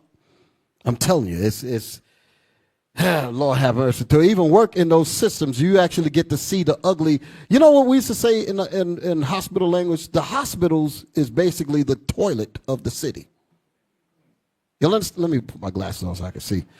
Y'all understand what that means? That means the worst of the city goes to the hospital. The crazy goes to the hospital. The sick goes to the hospital. The bugged out goes to everything that's messed up. The hospital deals with that. And we have to deal with that when they come in. So we see it all. The psych units, the gunshots, you name it, that's where they come. Some bad stuff. I'm telling you, some real bad stuff. And I imagine that seeing this stuff so much will pretty much drive your passion, if you will. It'll drive you to be, even like police officers that I know. They see this stuff all the time. I had to work with many of them. They bringing people in. Chain of custody releases and all of that. Have to deal with all of that and know how bugged out they are. Correction officers and everybody. And you get to see this stuff on a day-to-day basis. It really messes you up. It makes you angry, very angry, because you see the inroads from not having fathers. You see the inroads of not having resources. You see the inroads of not having education. You see the inroads of not having good health care, all of that. You get to see all of these problems manifest right there in the toilet of the city called the hospital. Y'all all right? Okay. So like I said, we're gonna play some more of this here. Brothers and sisters, I hope y'all are still with me. Like I said, it's incumbent upon us as men to break the destructive arms of this vicious cycle of perpetual self-destruction. I wanted to make sure I said that. That's why I wrote it down. I wanted to make sure, because it's up to us. We have to break that cycle. We have to stand in and be the fathers that we once were not. Have to take control of that, because if we don't help ourselves, we will be dead. If we don't stand up and fill the gap and stand in the gap, we will be dead. It's as simple as that. Ain't nobody going to help us except we help ourselves. And when we help ourselves, then the Lord will help us. But it is incumbent upon us to do the things that we need to do, that we must do. So that's why I'm saying those things, right? Yes, sir. Yeah, come on. Huh? I can't say it again. What, rewind the tape. I can't remember what I said. It came out now. Huh? I said, it is incumbent upon us as men to break the destructive arms of this vicious cycle of perpetual self-destruction. You got it? Okay. You're something else. You and your memes. But that's all right. All praise to the Most High. Yes, sir. Yes, sir. We must break the axis of evil that feeds these arms that lead us right into the many paths that literally destroys our lives. Okay, when I talk about an axis, the axis is the main point that branches off into the many different things that we participate that collectively works to our destruction. Okay, an axis. Okay, I actually want to look that word up. Look up the word axis, just because I threw it out there. AXIS. What it says. Brothers and sisters see me going back from one pair of glasses to the others. One is a set of reading glasses and the other is the glasses. I'm like, I got the wrong prescription. I didn't even do it right. I should have got what they call the bifocal so I can, but anyway, never mind. Come on, man. I'm getting old. Just like I said, pray for me. Y'all all right? Read. Axis. Definition 1, noun. An imaginary line about which a body rotates. Similar, An imaginary line about which a body rotates. Go ahead. Similar. Center line, vertical, horizontal. Geometry. An imaginary straight line passing through the center of a symmetrical solid about which a plane figure can be conceived as rotating to generate the solid. An imaginary line which divides something into equal or roughly equal halves, especially the direction of its greatest length. Okay, look at mathematics. Mathematics. A fixed reference line for the measurement of coordinates. That might not even sound like the right answer, but that is the answer. Read that again. A straight central part. No. Oh, excuse me. Mathematics. Mathematics. A fixed reference line for the measurement. A fixed reference line, meaning a fixed reference of where the evil is centered at. So everything else, what it says, for the measurement of coordinates. So the middle of our problem is the fatherless homes because we broke the laws. Which is the axis, is the center point of all of the other damages that has happened. So all of these things are swirling around that axis: broken homes, unwed mothers, drugs, violence. All of these things are the coordinates that are set because of the central problem, which is the axis from where everything rotates around. Y'all understand what I'm saying? I know I ain't breaking it down the way it was like some brothers can actually do it. It's talk about all them crazy words and all that. But this is the point here. All right. So everything is centered around our inability to have fathers in the home, and because of that, it tangents into many other problems, and all of these problems swirl around this axis that guarantees that all of these different branches of this eugenics tree, for an example, will do. The eugenics tree, white supremacy, is the axis. What comes from that eugenics tree? All of those branches that comes from it, to make it simple. I'm trying to break it down like that. Like, no, but what did it say? Okay. Yeah. Right. This. Which other? Okay. A straight. Damn. That was right there. A straight central part in a structure to which other parts are connected. Thank you. That's the answer. That's the answer. Thank you. That's the answer right there. All right. Let's go back to where I was at. So I was making a point that go back to the video before we play it. I'm going to make this point here. I said, so we must break the axis of evil that feeds these arms, the arms of all of the different things that I pointed to. Feed these arms that lead us right into the many paths that literally destroys our lives. So those many paths are those things that are connected to the main death of not having a father in the home. Right? Everybody's with me? Sisters, y'all with me? Okay. So the question is, how did the welfare system destroy the black family? Many might say that how could money be the problem? Money could only help. Right? Somebody might answer that. Somebody might say that. How in the world could money destroy it? Because you get rid of the man, now you got some money. And our sisters went for that. So when the men were kicked out, a terrible thing happened as a result of that. It's not the money. It's the psychology that the money brings to the psyche of the black man. That's the detriment. In other words, he's replaced by a government check.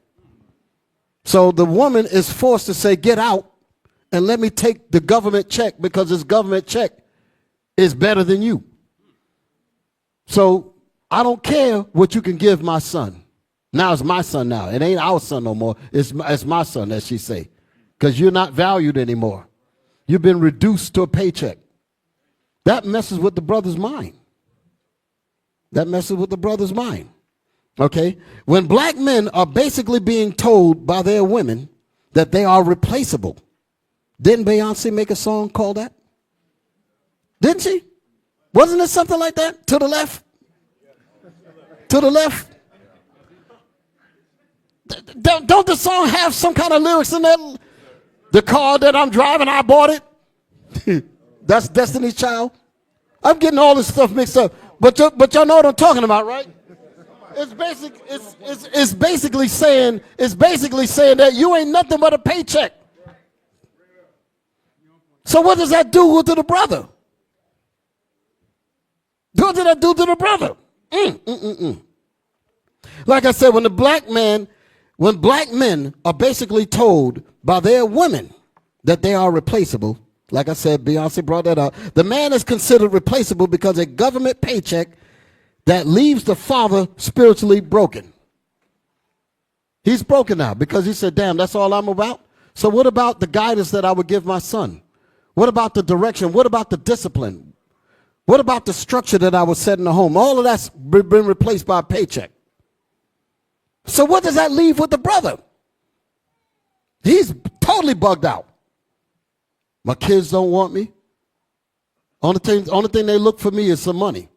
But what about the stuff that daddy can give you? Well, we don't need any of that. Well, hell, get out. And he's in the streets, walking up and down. Mind is broken. A lot of these people end up in these psych units committing crimes, jail, or dead. So we're dying on one end, and the abortion is getting us on the other end. So we just caught in the middle.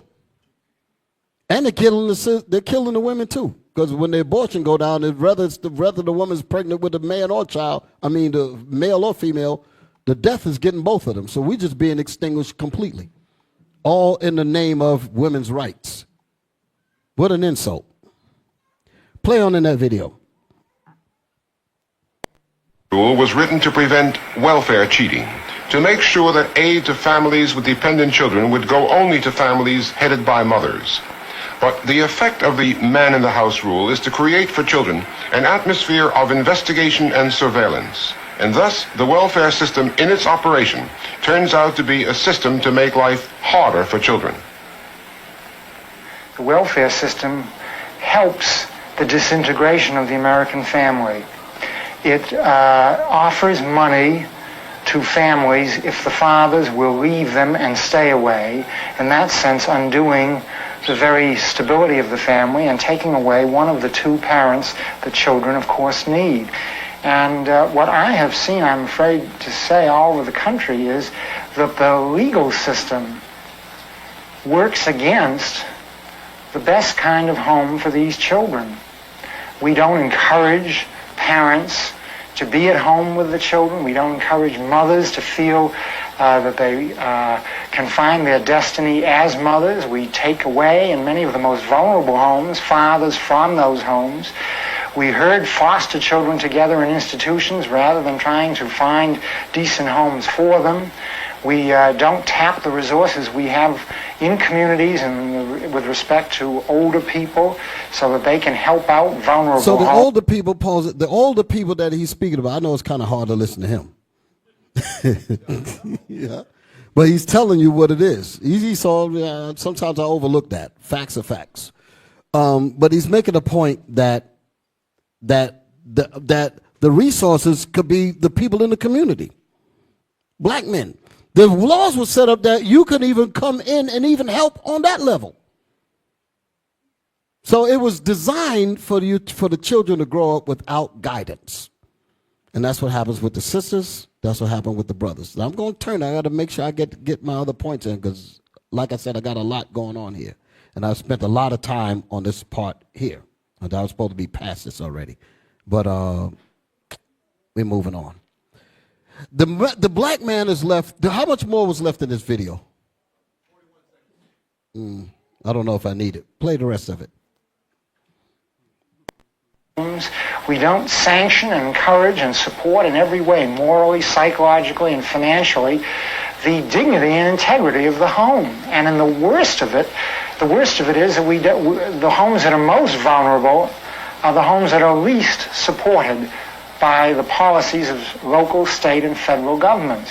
And no wonder then, out of these more vulnerable neighborhoods, we get an endless cycle of troubled, delinquent, wayward youth who grow up even more and become the lawbreakers of our society. Now, I don't know how you break the cycle except by starting out with young children.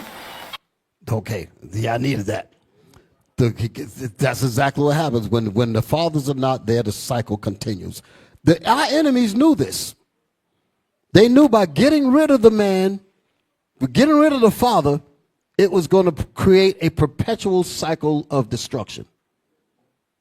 And what's amazing about this here is that, can we show did I send you? I didn't. Go look at the title of the video. Could we put the title up there again? Can you see it? I'm talking about not the title. I mean the thumbnail. No, not that. The thumbnail. Maybe I got to send it to you. Say something, brothers. I'm about to turn it up a little bit. Say something. I'm going to send you something. Hey, y'all, can we get Isaiah chapter 3 and verse 12? Because Bishop spoke on the access. You know, our fathers not being there is the focal point of why our communities look the way that they look. Go ahead, read that. Isaiah chapter 3, verse 12. Uh-huh. As for my people, children are their oppressors. Read. And women rule over them. So because the women accepted the gift, now the women are ruling over the children, and without the fathers being in the household, the children they only have the women to look to on how to deal with matters. Okay, so that's why our children are so emotional nowadays, because they only got the women to be as their guide. That's why they'll go out there. They always want to argue. They're very violent, and because they're following after the women. Go ahead, read that again, the whole thing. As for my people, children are their oppressors, and women rule over them. Read. O my people, they which lead thee cause thee to err, and destroy the way of thy paths. So these are the things that we got to correct. If we can see that the fathers being outside of the home is causing these problems, those are the things that we have to recorrect in our minds, in our communities. That's the way we combat what this enemy has done to us. So we need fathers to build themselves up, get back in the household, and take care of their kids. Be husbands unto their wives. Be the leader in the guide. Okay, because the women can't do it by themselves. And we see that all throughout our communities. Even the kids in the video that we watched, that Deacon Ithon sent, even the kids was saying that. My father's on drugs. We got a lack of guidance. You know what I mean? They're struggling with drugs and this, that, and this. So these are the things that we got to correct. I just wanted to make that point, Bishop. Yeah, you're on point with that thing. Show this here. I want you to notice something. Notice the date. 1973. A whole lot of things happened during the 70s. Like I said, I came up in the 70s. In the 70s, a whole lot of things happened, because this was not far after the civil rights movement of the 60s. Okay? The so-called gains that we had supposedly had gotten out of the 60s were taken away during the 70s. During the late 60s, you had the murder and assassinations of many of our leaders. That was to get rid of fathers on that level. Drugs was brought in. Heroin was brought in. I used to see heroin addicts when I was coming up in the same years, walking through Harlem. in the alleyways, needles in their overdose with needles in their arms, laying out, strung out. See this stuff. And even coming all the way up to coming up even beyond that when crack came out. Red top, gold top, blue top. How many you want? How many you want? Yo, yo, yo, yo, yo, yo, yo. That kind of business. And it just turned into all kind of craziness. Suzuki Jeeps riding all throughout New York. That was a drug dealer's choice. A little skimpy little Jeep that's riding around with posse holes all behind them. Huh? That kind of business. It just went beyond madness. But notice, like I said, 1973. I want to deal with that to show you that once the father is gone, like the man said, the repetitive cycle of violence continues and continues and continues. And there's something else, I want to mention this here. I'm going to segue for a second. Say something else. I got to send them something else. Say something. I'm going to make sure I get this part in. And I don't want to forget my point. Bear with me, brothers and sisters. I'm not losing my point. I'm still dealing with fatherless, the curse of the absent fathers. Go ahead. Just like Captain Nashawn was bringing out, again, how important the fathers is, and many of y'all can relate to that. Am I right? We can relate to that. Thank God that we're here where we at now. Am I right? Exactly. Okay. Because again, we seen ourselves going down that same exact path. Am I right? Mama telling you ain't gonna be nothing. You're gonna be just like your daddy. That's all we heard. Am I right? So all we had was to run out into the streets with our other friends that's dealing with the same thing, putting on the front, acting like we good, like we got it going on, but we all was in the same mindset. Am I right? We was all being destroyed. Am I right? So exactly what we're bringing out is very vital and must be need of fathers or representatives as fathers, and that comes and begins with us. Am I right? All praise to the Most High. Go ahead, Bishop. Okay, all praise to the Most High. Now, show that on the screen. They're like, well, damn, this is a break from the class. I'm using this to show you that when we've lost fathers and what was lost during the time of fathers, we can't get that back. When our babies are extinguished, those are lives that are gone forever. You don't know how much ahead we could have been had we not lost 19 million babies since 1973 to the damn near the present time. 19 million of our babies' lives have been destroyed in the womb. It ain't got nothing to do with no damn rape. So those lives are gone. You can't get that back. How does that correlate with what I'm about to show you? Read. Show us where we're at. New York court workers fired over vaccine mandate must be rehired with back pay. Now people will be happy to hear this. But I'm going to explain something to y'all that y'all might not be thinking. Read it. New York court workers must be rehired if they were fired over a COVID vaccine mandate, according to the state. Now, this is New York now. I don't know about the rest of the country, but this was New York. Go ahead. According to the state's Public Employment Relations Board. The New York Post reports that the PERB... Come on, brothers, move it around. Wake up. Come on, read. The New York Post reports that the PERB ruled the unified court system must cease and desist from enforcing policies that require all non-judicial employees to be vaccinated or undergo regular testing. The board also said anyone who lost accrue leave, compensation, or employment will be given back pay with interest paid at the maximum legal rate. Now, most people will hear this and be happy and say, wow, they got full restitution, right? Talk to me. Let me tell you what the problem with this is. I used to work as a delegate, and one of the things that I used to contend with in labor relations was about people being unjustly terminated and suspended. And although we would fight to get their jobs back, and although we would fight for back pay and all of that, I used to make the argument to say, well, okay, well, while he was out, what did he lose in the process? He lost his house. He lost his car.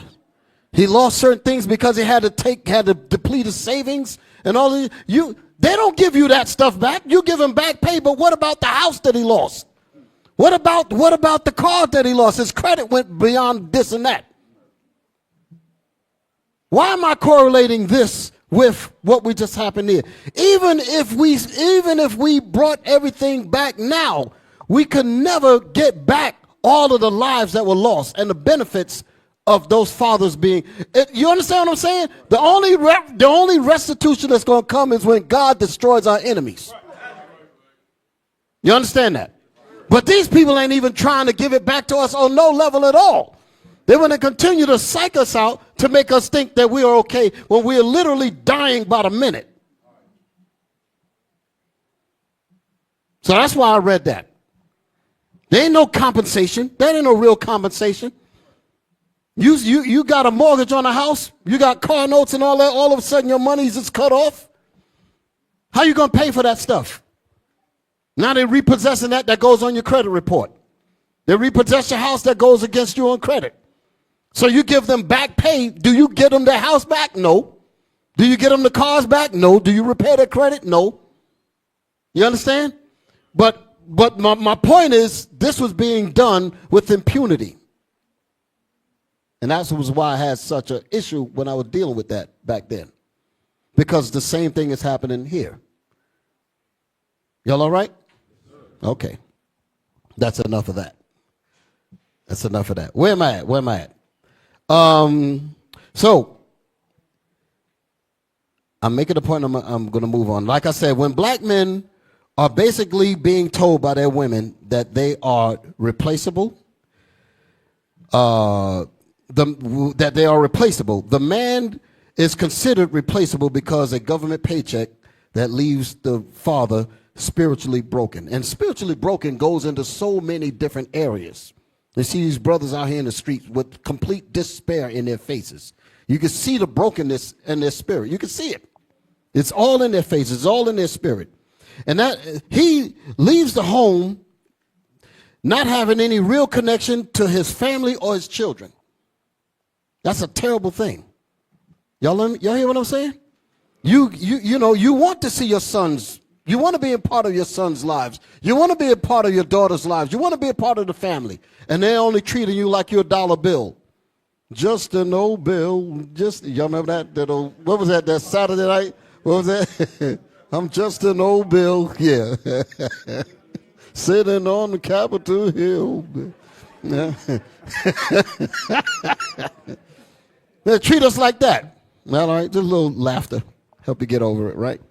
So he leaves his home, having no real connection to his family or his children. And that despair in his mind fuels him to look for, quote unquote, look for manhood in other ways.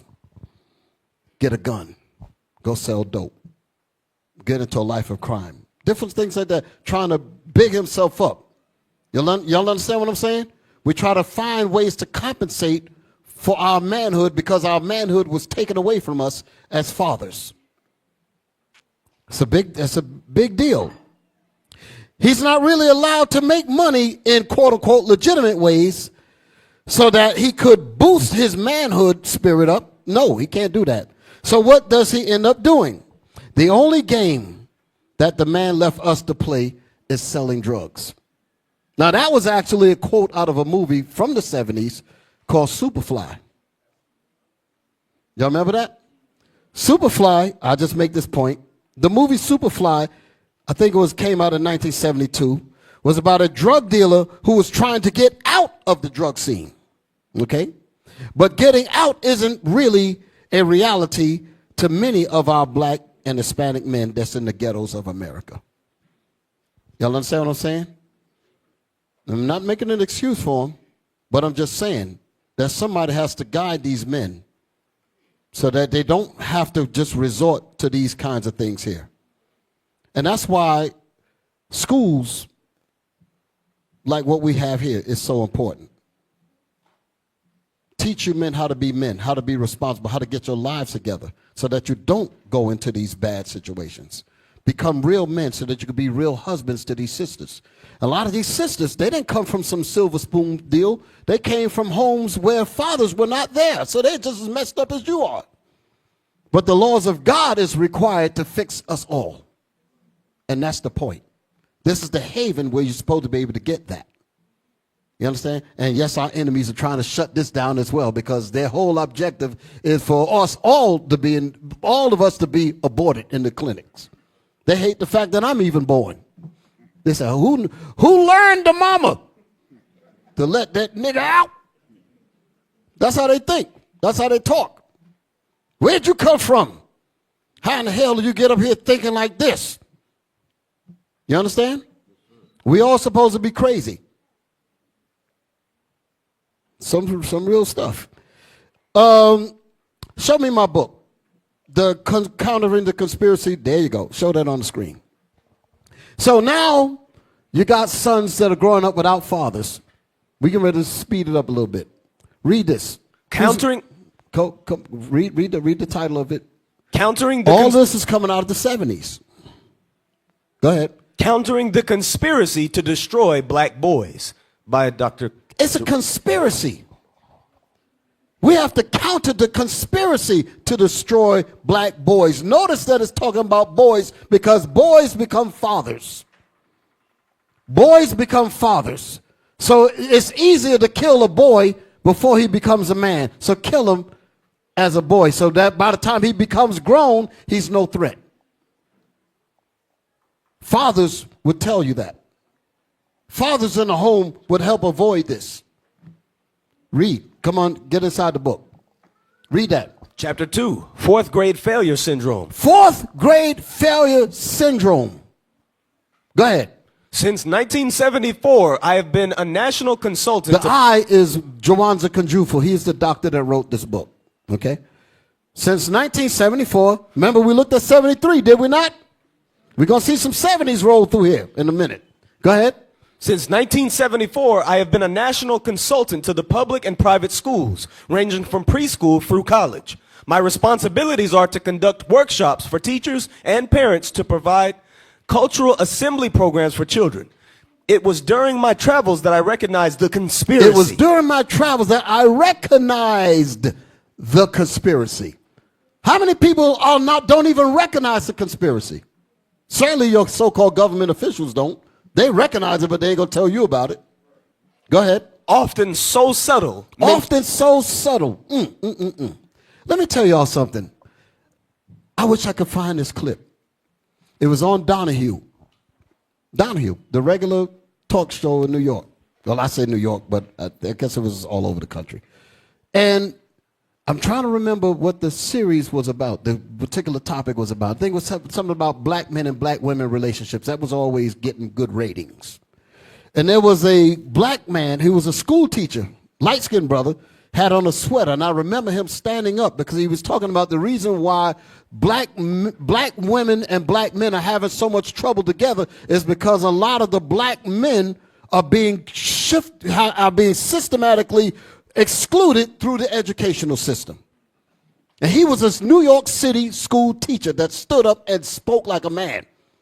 And he told it straight up. And he said, I'm a New York City school teacher, by the way, and I'm telling you that the kids in the school teachers, he said that the teachers are subtly, negatively letting the children know that they're not going to quite make it, that this world is not really for you, and they kind of just let them, and they feel that in their spirit. And he said that the teachers are telling the children that, and he as a black man recognized that thing, and he gives those teachers hell. But he came on that show and he said it. So he was one black man that's telling on how the public school system is in New York. So that's how he was saying it. He said they're subtly, negatively letting the child know that this is not your system. You're not going to quite make it. Hence the fourth grade failure syndrome. This is what this brother's talking about. Read it. Where we at? During, what did it say? It was during my travels that I recognized the conspiracy. He recognized the conspiracy, just like the brother that stood up on the show. I'm going to find that clip. I'm going to find it. I ain't going to let that damn thing get away. Go ahead. Often so subtle. Often so subtle you don't even really notice it, but your child notices it. The kid notices it. You can see the spirit change on your child. Some of you mothers, you know what I'm talking about. Your sons used to have that enthusiasm when he first went to school. By the time he got to the 4th grade, he didn't have that enthusiasm anymore. He started to lose interest.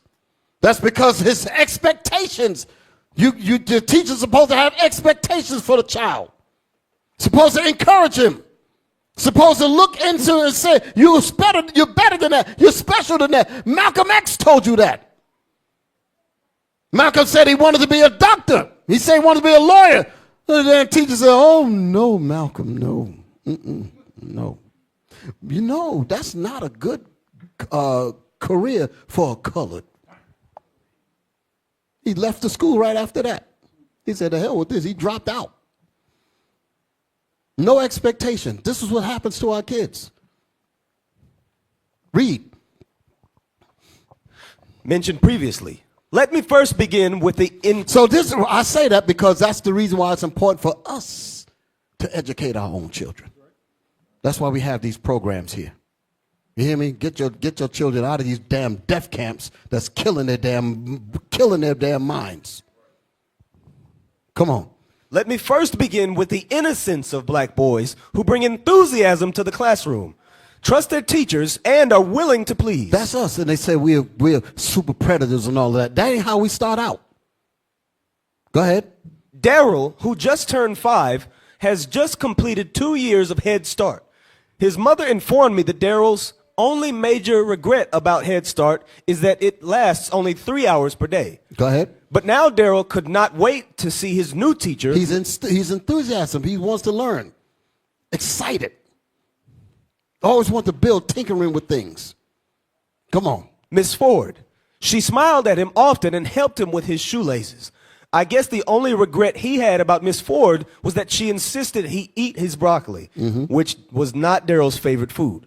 Daryl loved his classmates and enjoyed singing songs, playing in the sand, and listening to stories. And listening to stories. Hold it. Did y'all notice that? He what did it say about his classmates?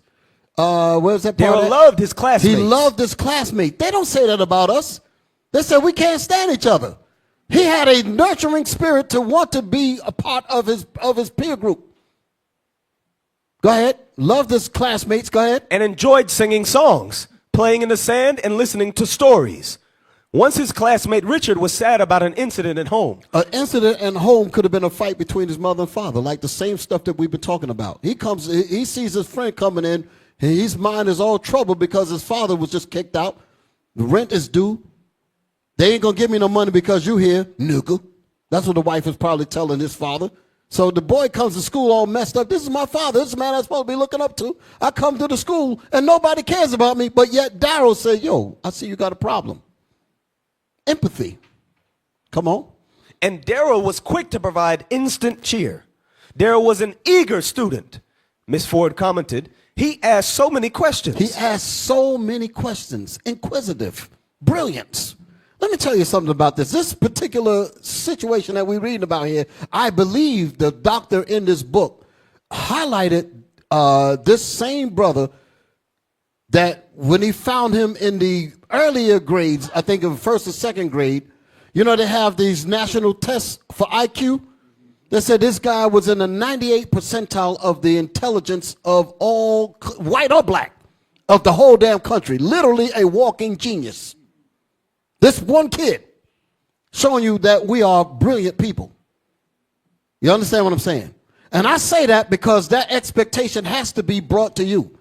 That's the reason why y'all know how I am in here. I don't accept mediocrity out of you.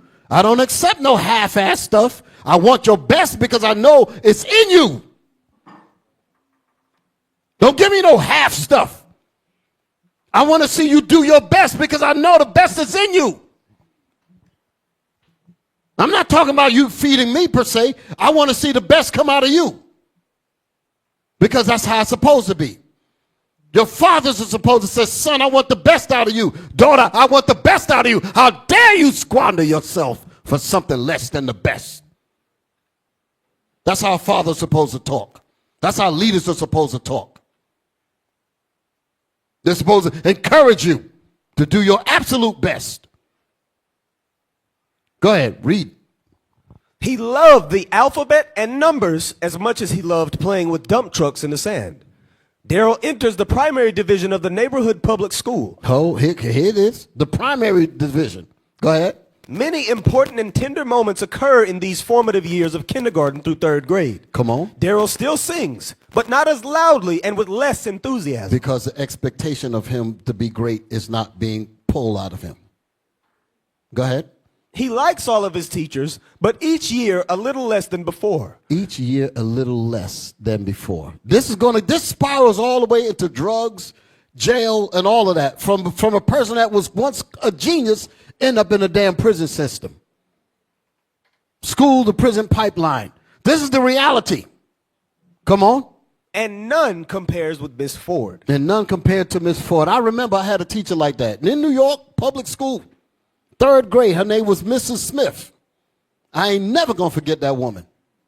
Had an African hair, almost looked like Angela Davis. I still remember her to this day. And she was so wonderful. She was like the best school teacher because she loved her students. She came in with that African pride. You know, I was into the African thing, the dashikis and the... So it was like that. But she had pride in her students and we loved her. Come on. The alphabet and numbers still... I'm going to give her a shot because it was PS 154 in New York City, 127th Street, between 7th and 8th Avenue. That was the public school I went to before I went to Harriet Tubman West, which was on Morningside. It's not even a school anymore. So shout out to my Harlemites. They know what I'm talking about. Okay? Come on. The alphabet and numbers still interest him, but now the dump truck, his bicycle, and his football are his most important possessions. His dump truck is his most important possessions. His most important. So it ain't no more reading, no more being. So notice his expectations have changed. He's been reduced to sports. That's what he's been reduced. And that's exactly how they get so many of us to be in the sports field. And nothing analytical, nothing dealing with technology, none of that at all. Go ahead. When I no. Say what? Which is his most private, important possessions. His most important, meaning his dump truck and all that. Give me the next picture. Look at this. The apathy. This is what happens to your sons because there's no father. Read what it says there. The apathy and limited interest apparent as early as the 4th grade. This is what happened to the sons. Once that apathy sets in, that's a spirit of I give up. That's a spirit of no hope. That's a hope deferred again. Only thing is left is me and my football, me and my car, me and my 8-ball jacket, me and my sneakers. I kill you, nigga. Don't you step on my sneakers. These sneakers is all I got. That kind of thing. Y'all hear me? That's what's happening in these minds because the fathers are not there. What I got? Is there anything else after this? Let's see where I'm at. Okay, I got a video. What's my video after this? Listen to this here. Hold it, don't show it on the screen yet. Let me dress it up. Out from the 4th grade failure syndrome to having no hope, your prized possessions is this football and the dope that they're gonna give us later. Y'all all right? Yes, sir. And we're going to gravitate to that thing. And right there in the 4th grade, listen to me. Don't you know, like we was looking at the video, the first video that I showed when they talked about the juvenile system was asking about that they need to create more beds. Y'all remember hearing that, right? Here's the proof that that's exactly what they do. Listen to me. The prison systems actually get statistics from the 4th grade so that they could know how many prisons to build. Y'all all right? Show it on the screen. Don't even play it yet. Show that. What does it say? Is your 3rd or 4th grader headed for jail or prison? It's no secret that what? that cities, okay, so I guess it's a video. Y'all all right? Listen now. This woman has got some smarts. Hit me. It's no secret that cities and states use 3rd and 4th grade math and reading scores to determine just how many jails and prisons that they will need in a certain area. But have you ever asked yourself just how they are able to determine and predict future incarcerations just from some test scores?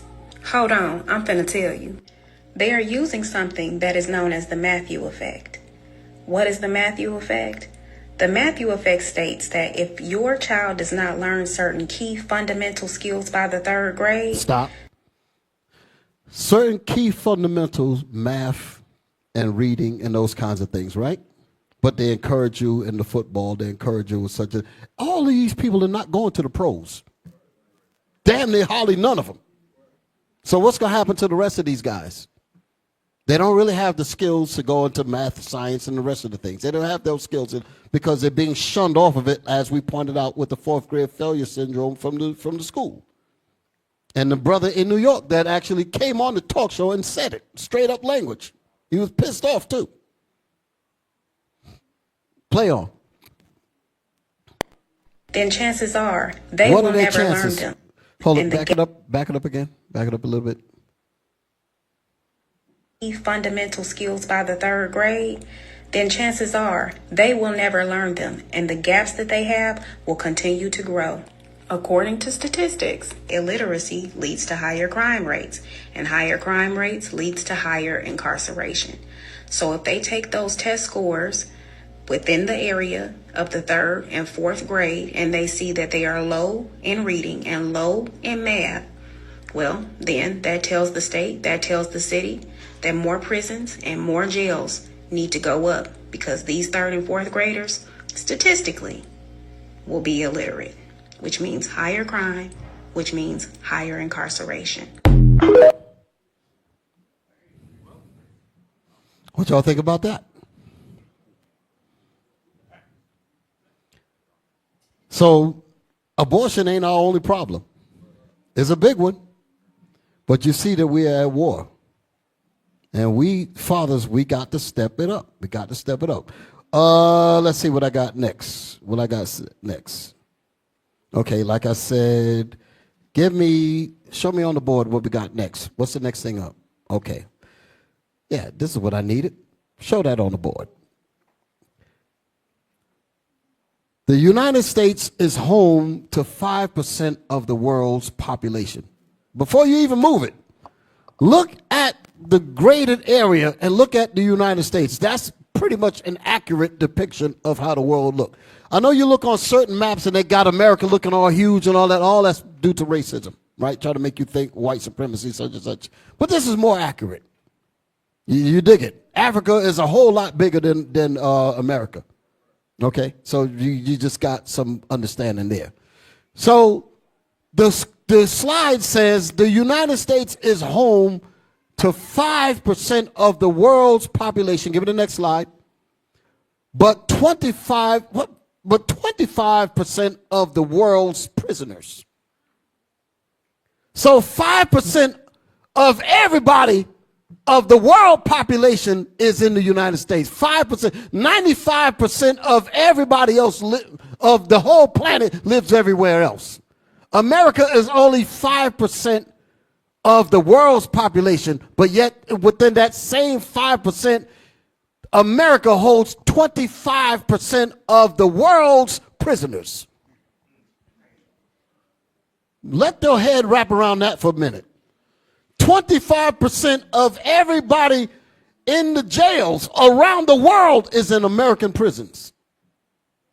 This white man is the devil. 25%, one out of every 4 prisoners around the globe is in American jails. 1 out of 4. That's a hell of a deal. And we make up damn near 80% of the people in them damn jails. And this trend grew from the 70s. Next slide. We had a prison population in 1972 of 300,000 people in American jails. Are y'all with me? All of this is connected from fathers being out of the homes to schools not giving anything to our children, lead us into a life that is predicted to be inside the prisons, and therefore they said we're going to build the prisons, getting ready for them. Well, that's why they privatized the prison industry. You can make money, the stock markets. You can make money because we guarantee that when we build these hotels, hint, we're going to have plenty guests. So you can invest in these hotels, meaning prisons.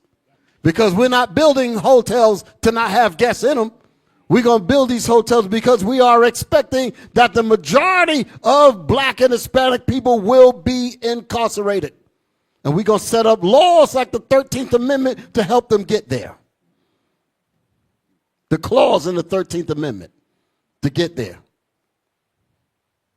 You'll see the trap. Like I said, I didn't say this earlier, but I was saying that this particular session tonight is not really going to end on a good note like we always like to do. I always like to give a happy note. It ain't going to be a happy note tonight. But we're going to continue. We're going to continue. We're going to get to the happiness. Because like I said, there is a flip side to this when we step up as men and become fathers, and the benefits and the blessings will start to come down the line. Y'all all right? So I will say that. But I got a long way to go before I get there. Y'all all right? And it's ugly. So we had, like I said, it said we had a prison population of 300,000 people in prison in 1972, which was 1 year before the thing that I showed you about the welfare effect on the black families. Y'all saw that, right? So after that, the question is, what happened? Next slide. Today, we have a prison population of 2.3 million. And that was when this film came out. So it's much higher than that now. This film came out a few years ago. About 6, 7 years ago, I think. Okay. What I got? Do I got a video? Now, this is what I want to see right here. Look at this here. Can we zoom in? Let's get that mouse working. Look at this graph. Look at this graph. Can we lighten that up? Okay. What you're looking at on the left side of the screen, those numbers, 500,000. Let's just move up. Let's see. The prison population, that was come down. That was 500,000, right? And then the next one is 1 million, correct? The next one is what? 1.5 million. The next one is what? 2 million. U.S. prison population. Y'all see that, right? Now, close it back up again. Look at the dates. In 1970, the numbers were very low. Wasn't close to the 500,000 mark, correct? As we moved up to 1975, then we moved up to what? 1980. Notice how the graph is changing. Go up, 1985. Zoom in so they can really see them numbers. Drop at the bottom. Yeah, that's what I'm talking about. 1985, 1990, 1995, 2000, 2005, 2010, wait a minute, 2010, what happened? Look, it went off the damn screen. 2015, 2016, look at that. You can't even get up there. So at this point, that goes all the way over to what, 2.5 million? Go back to the left. That's way up at the top. It's over it. This is the effect of no fathers. This is the effect of no fathers. You're not just replaceable. When the father's gone, all of this happens. It's a hell of a deal, ain't it? Hell of a deal. Y'all got something to bring out? I don't know. So we got all of these people Give me my next slide. What I got? Look at this. Who's that? Margaret Sanger, founder of Planned Parenthood. I'm glad that that's there. Who was Margaret Sanger? Could we find some information? I didn't give it to you. Who was Margaret Sanger?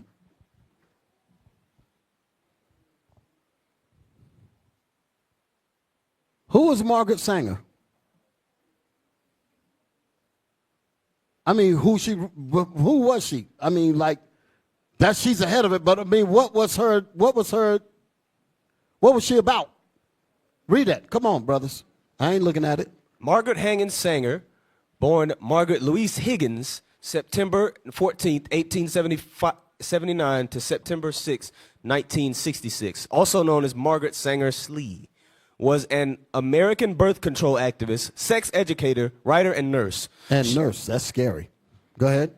She popularized the term birth control. Go ahead. Opened the first birth control clinic in the United States and established organizations that involve into the... Could you believe that, that Kamala Harris wants this in... Lord have mercy. I got to bring her stuff in too. You might cut me off for that one. But drop down when it get to her controversial stuff, because she was a white supremacist. That's what I want to look for. I'm looking for that. What she really was. Hold it.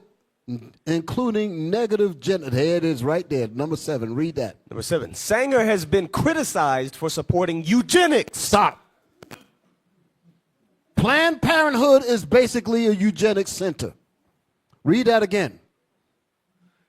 Sanger has been criticized for supporting eugenics. Could we get the eugenics tree again?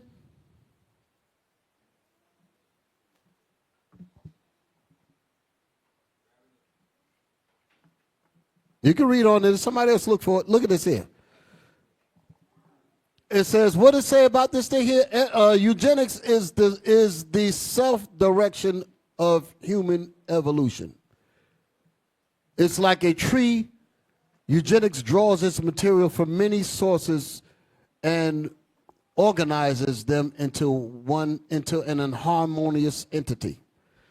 This is how they extinguish black people. Eugenics, what does the word eugenics actually mean? Good genes, something like that, right? Right. Anybody remember that? Let's look it up. Let's look it up. I want to make sure I'm saying it so people will know what she was really a part of. And then you'll understand what your Planned Parenthood centers, which Kamala Harris is making sure that it'll load our communities up with. You shouldn't be dealing with any of these politicians, but like I said, she's worse. Eugenics. Noun. The study of how to arrange reproduction within a human population to increase the occurrence of heritable characteristics regarded as desirable. Hey, hold it. That tells you everything right there. White folks is regarded as desirable. You black folks ain't desirable. You're the nation not desirable. Give me that in the Bible. We need a Bible verse. Give me that. We need a Bible verse. Zephaniah 2:1. Read that again. Eugenics. The study of how to arrange reproduction within a human population to increase the occurrence of heritable characteristics. To increase the occurrence, to increase the reproductive, the fertility clinics. That's what they're saying. To accentuate that, to make that more, and to decrease black and Hispanic.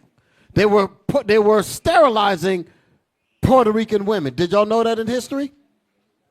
Huh? I got books on it. They were literally sterilizing Puerto Rican women, sterilizing them, and not even telling them. They were doing the same thing with black women, sterilizing them. Now they done quote unquote outlawed that, so they found a slick, new, abstract way of doing the work by calling it Planned Parenthood when it was originally eugenics. Read that again. The study? The study of how to arrange reproduction within a human population to increase the occurrence of heritable characteristics regarded as desirable. Characteristics regarded as desirable. Give me the Bible. Read. Zephaniah chapter 2 and verse 1. Gather yourselves together, yea, gather together, O nation not desired. whole nation not desired. The Most High said for us to gather together and keep His commandments. The Most High is the one that's going to make sure that we overcome all this evil that we're dealing with. But we got to work together. It's not just going to happen out of osmosis. There's work that's got to be done. We have to keep the commandments of God. We have to deal with each other properly so that we don't fall into these traps. We don't fall into these traps. Imagine all of the babies that you sisters are having. Imagine you getting caught up into this, and your precious babies won't even be with you. And your husbands won't even be in the picture to make sure that your babies are taken care of and protected. That's what we do as the people of God. So you sisters are in a good case, but make sure that you stay in a good case. Okay? Make sure that your daughters learn how to find a good case. Make sure that your sons find a good case. What you got here? Come on, bring it out. Eugenics, Doctrine of Progress and Evolution of the Human Race, Race Culture, 1883, coined along with adjective eugenic by English scientist Francis Galton. Francis Galton was in the other slide that we just put up. Okay? Racist bastard. So you can understand. You check him out. Go ahead. 1822 to 1911, on analogy of ethics, physics, etc., from Greek eugenics, well born, of good stock, of noble race. So that they damn sure don't mean that for black folks. They don't call us noble at all. They don't call us good stock at all. So why in the world is 80% of these clinics are in your black communities? Damn. Go back to where we was at. So that was it, right?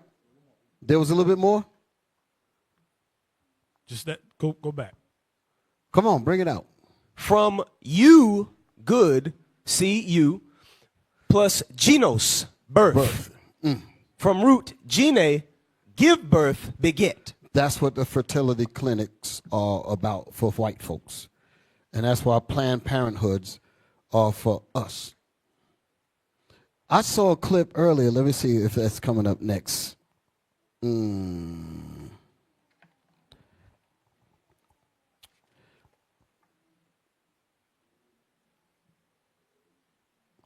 Go to my next slide. Come out of this. I read enough of that. She's a racist. Did we read everything out of here? Okay, come on. Bring it out. 7. Read 7. 7. Sanger has been criticized for supporting eugenics, including negative eugenics. Some historians believe her support of negative eugenics, a popular stance at that time, was a rhetorical tool rather than a personal conviction. In 2020, Planned Parenthood disavowed Sanger, citing her past record with eugenics and racism. Hold it. You see how they just tried to make you think that this was separate? It's like saying Kamala is different from Biden. Try to separate the two. No, Planned Parenthood is Sanger. I'm going to prove it with my next clip, All right, come out of this. Show this here. Read it. The original name of Planned Parenthood was the American Birth Control League. Go ahead. 1916, Margaret Sanger opens the first birth control clinic in the United States in Brooklyn, New York. Read the next one. 1921, the American Birth Control League is founded after the first American Birth Control Conference in New York City. So you can see that Margaret Sanger is Planned Parenthood. So they're trying to make you think it is different. It's the same murderous clinic. That's what it's about. And to fool our women, they're talking about you got reproductive rights. You had those rights the moment you came out of your mama's behind. The hell is this? The most I put ovaries in you and a man's sperm, that's your reproductive rights right there. When you have enough sense to get with the right person to have the sex and the baby, then that's your right there. How come the animals know this better than we do? It's a hell of a deal. Hell of a deal. Okay. Let's come out of this. What's my next piece? Come out. Close all this up. Play that. Look at this here. 79, go ahead. 79% of Planned Parenthood clinics are in minority neighborhoods. This is not by accident. That is by its founder, Margaret Sanger's eugenicist design. That was by her design. Go ahead. What's the next clip? Just moving through these things. Here's what I want. Okay. This is Angela Stanton King. I just happened to check her out. She had an interview, and she was going to speak on this thing here. Is that my next video up? Are we ready for this? What's the next thing I got coming up? Okay. Now I don't want discipline yet. I'm about to wind it down. Find the video to that. I'll come back to discipline in a minute. Yes, find a timestamp that I gave you on that. I want y'all to listen to this. Back it up. Get the right, sound. so we're sacrificing. Back it. Let's get it right from the. Okay, listen. Want to go to school. Oh, I want to go get a career. Right, so we're sacrificing our children. You're gonna go abort black life. Like, we do white people a favor when we abort our children. That's why they support it. And I don't know if I say this, it sounds insensitive, but I call it the 2-for-1 special. When a brother kills another brother. Yes. Because what's going to happen is this. One brother's gone. There's a higher probability that that other person will get locked up or that other person will get killed. It's like we don't quantify the impact that the loss of life, especially in a violent way, has on us as a family spiritually and psychologically, you know? And then you got one in the grave, you've got one in the jail cell, and you got fatherless children left on both sides. So it definitely is, you know, that 2-for-1 special. And anytime we see, you know, a bunch of white people wanting to support something, like you could see black people come together and raise all of these funding for Kamala Harris, and the only policy she got right now is reproductive rights. Stop. Women's rights. They ask her about the economy, she's clueless. They ask her about other stuff, she's clueless. I'm letting you know what's happening. Every other subject she has very little to say about. All she's running on is quote-unquote reproductive rights, so-called reproductive rights. Like I said, you've had that the moment you were born. Fish have it, bats have it, roaches have it, cockroaches, flies. Everybody else have it, but all of a sudden she got to fight. I tell you, our people are dumbed down. They don't even see this. But that's her only platform. And she's collecting a whole lot of simple women to follow her. But she's basically the Pied Piper, leading them all to her to their chambers of death. She's not even a black woman. Sound like I'm on a campaign for Trump or something. I don't give a damn about none of them. But she's the most dangerous. That's all I'm saying. Okay, play on. And the only policy she got right now is reproductive rights, women's rights. But we were born with the right to reproduce. Like, how do you have to have permission to reproduce? What they're fighting for is permission to stop the reproduction of what they produce. They say they're fighting for women's rights, but you have to be born in order to become a woman, right? I can't support the type of women's rights that execute the women of tomorrow. But not only that, educating myself to know that 80% of abortion clinics are strategically placed in black communities for a reason. All of this is strategic. 80%? 80% of all abortion clinics, all Planned Parenthood clinics are in black communities. We get abortion clinics, they get fertility clinics. Did y'all hear that?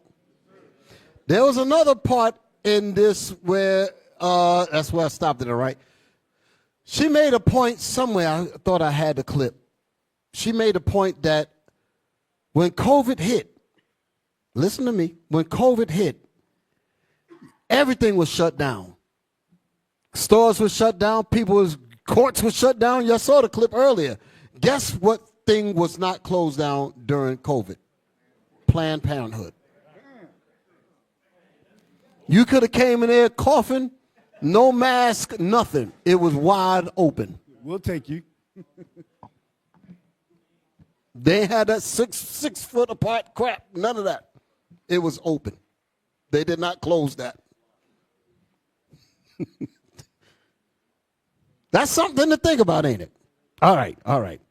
What's the next video? I'm gonna speed things up. What's the next video? What's the next video? Show me over here. Nope, I don't want that yet. Discipline. There was a video with Kamala. That's what I wanted. Is an article? Yes, that's it. That's what I want. Okay. Is that it? That's it. Read that. Harris is. Wait a minute. I had some other stuff. What was before that? How many lives aborted? Yes. Come on, brothers. Help me out now, because I want to get these points in. What was before this? I want to make sure I didn't skip anything. Planned Parenthood in the minority neighborhood. I just played that. All right. Read that. According to 2015 congressional hearing, more than 19 million black babies have been aborted. It sound like the sound got lower or something? Come on, brothers. I want to hear it. According to a 2015 congressional hearing, more than 19 million black babies have been aborted in the United States since 1973. Y'all notice the time. 1973, the welfare things. 1972, the prison population went up. 1970s, the drugs got pumped in. Y'all don't see all these connections? Our fathers were exterminated out of the houses. Our leaders were killed. It left us to drugs, crack, all that. Crime, all that. Why? Because the fathers are gone. Read that again. According to what? According to a 2015 congressional hearing, more than 19 million black babies have been aborted in the United States since 1973. So black babies, this ain't even including the quote-unquote Hispanic babies. This is just black women. Go ahead. Black women have the highest abortion ratio in the country. But we supposed to only represent what?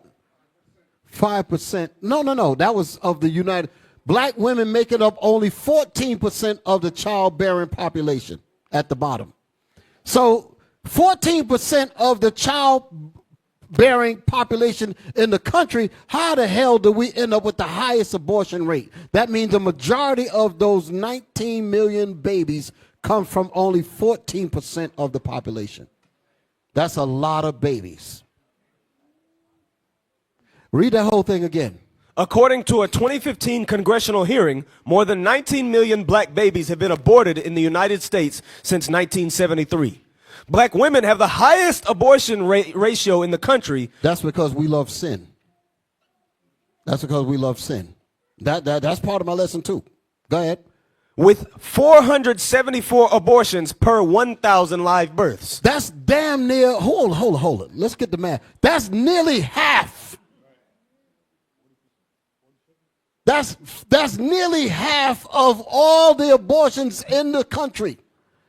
Half of them come from black women, which is only 14% of the total birth package. So that means we are way disproportionately aborting way more babies than everybody else combined. That is by design. Damn. This is despite the black woman making only 14% of childbearing population. Give me my next thing. What's the next thing?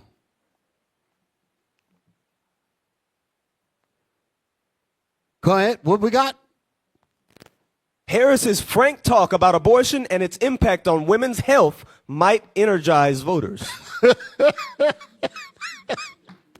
Might energize voters. This is what you call an enemy for real. Might energize voters. And look at the word, women's health rights. That's that abstract talk. What's the rest of this? Republicans could be forced to revisit the topic of abortion if Vice President Kamala Harris becomes the Democratic nominee for president. Well, that's going to be a hell of a time. Go ahead. What's under this? Is there an article? Vice President Kamala Harris visited a Planned Parenthood clinic in St. Paul, Minnesota in March. She is the first vice president to visit a clinic that provides abortions. That's her game. That's what she's about. She's basically Margaret Sanger in regeneration. Read. By Erica Edwards and Bracy Harris. Vice President Kamala Harris's willingness to speak freely about abortion could mark a turning point in the national conversation about women's health. Experts said Women's health, that's that abstract talk. What do you mean women's health? All of that just puts women, oh, I want to be healthy. You stupid as hell. She's talking about killing your ass. Go ahead. Experts said Monday, a day after President Joe Biden announced he would not seek re-election. She talks about abortion rights, and she talks about it unapologetically, said because Kelly enough Baden. people are gullible enough to buy her abstract talk. That's why she can talk about it boldly now, because she's I got enough dummies with me that's willing to kill their own, that's willing to kill their own race. Go ahead. Said Kelly Baden, Vice President for Public Policy at the Guttmacher Institute, a non-governmental research organization that works to expand reproductive rights. Reproductive rights. Here's that word again. Reproductive right. The fish got it. The roach got it. The flies got it. What in the world do you need to expand that for? No, they're playing with words. Go ahead. Lord Jesus. She makes the connection between all facets of reproductive health care and abortion rights. Reproductive health care. They call it health care. They literally tell you when they were changing the name of those clinics to Planned Parenthood, they said we have to use softer. It's literally written that way. They said we have to use softer words like reproductive rights. The same thing that happened. I wanted to find the advisor to Nixon. One of the guys had said something about speaking in dog whistle tones to put black people, to destroy them, and he said, but you got to use different words, like busing and voting and stuff like that. But in reality, the end result is that more blacks get hurt than whites. That's what he was saying. All right, that's enough of this. Y'all can read the rest of this on your own. There's a video of this here, right? What was it? Was there a video behind this? I'm about to wind it down because I want to read something, and then I'm gonna be done with it. What's the time? Because I'm about to let it go. Click that. Let me see. Was this what I wanted? Let's see what it says here. But actually, it was a different thing I believe I was looking for. Go ahead, play that. Many of you have asked, why am I here at this facility in particular? And I will tell you, it is because right now in our country we are facing a very serious health crisis. And the crisis is affecting many, many people in our country, most of whom are frankly silently suffering. After the United States Supreme Court took a constitutional right that had been recognized from the people of She just America, looks so from rehearsed. the women of America. It's like, stop. I'm sorry. Again, somebody gonna think I'm advocating because, like I said, Trump and her, they're both the devil. So I'm not advocating for any of them. But this, you can clearly see that this is straight rehearsal. Damn. Go ahead, play it. I'm here at this healthcare clinic to uplift the work that is happening in Minnesota as an example of what true leadership looks like.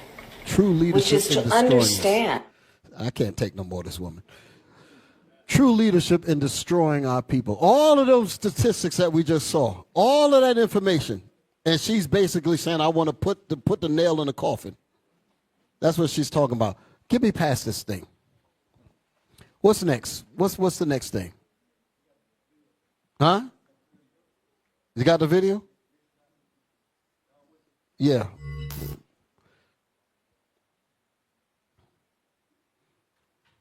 Well, I didn't need that. Well, go ahead. I was past that.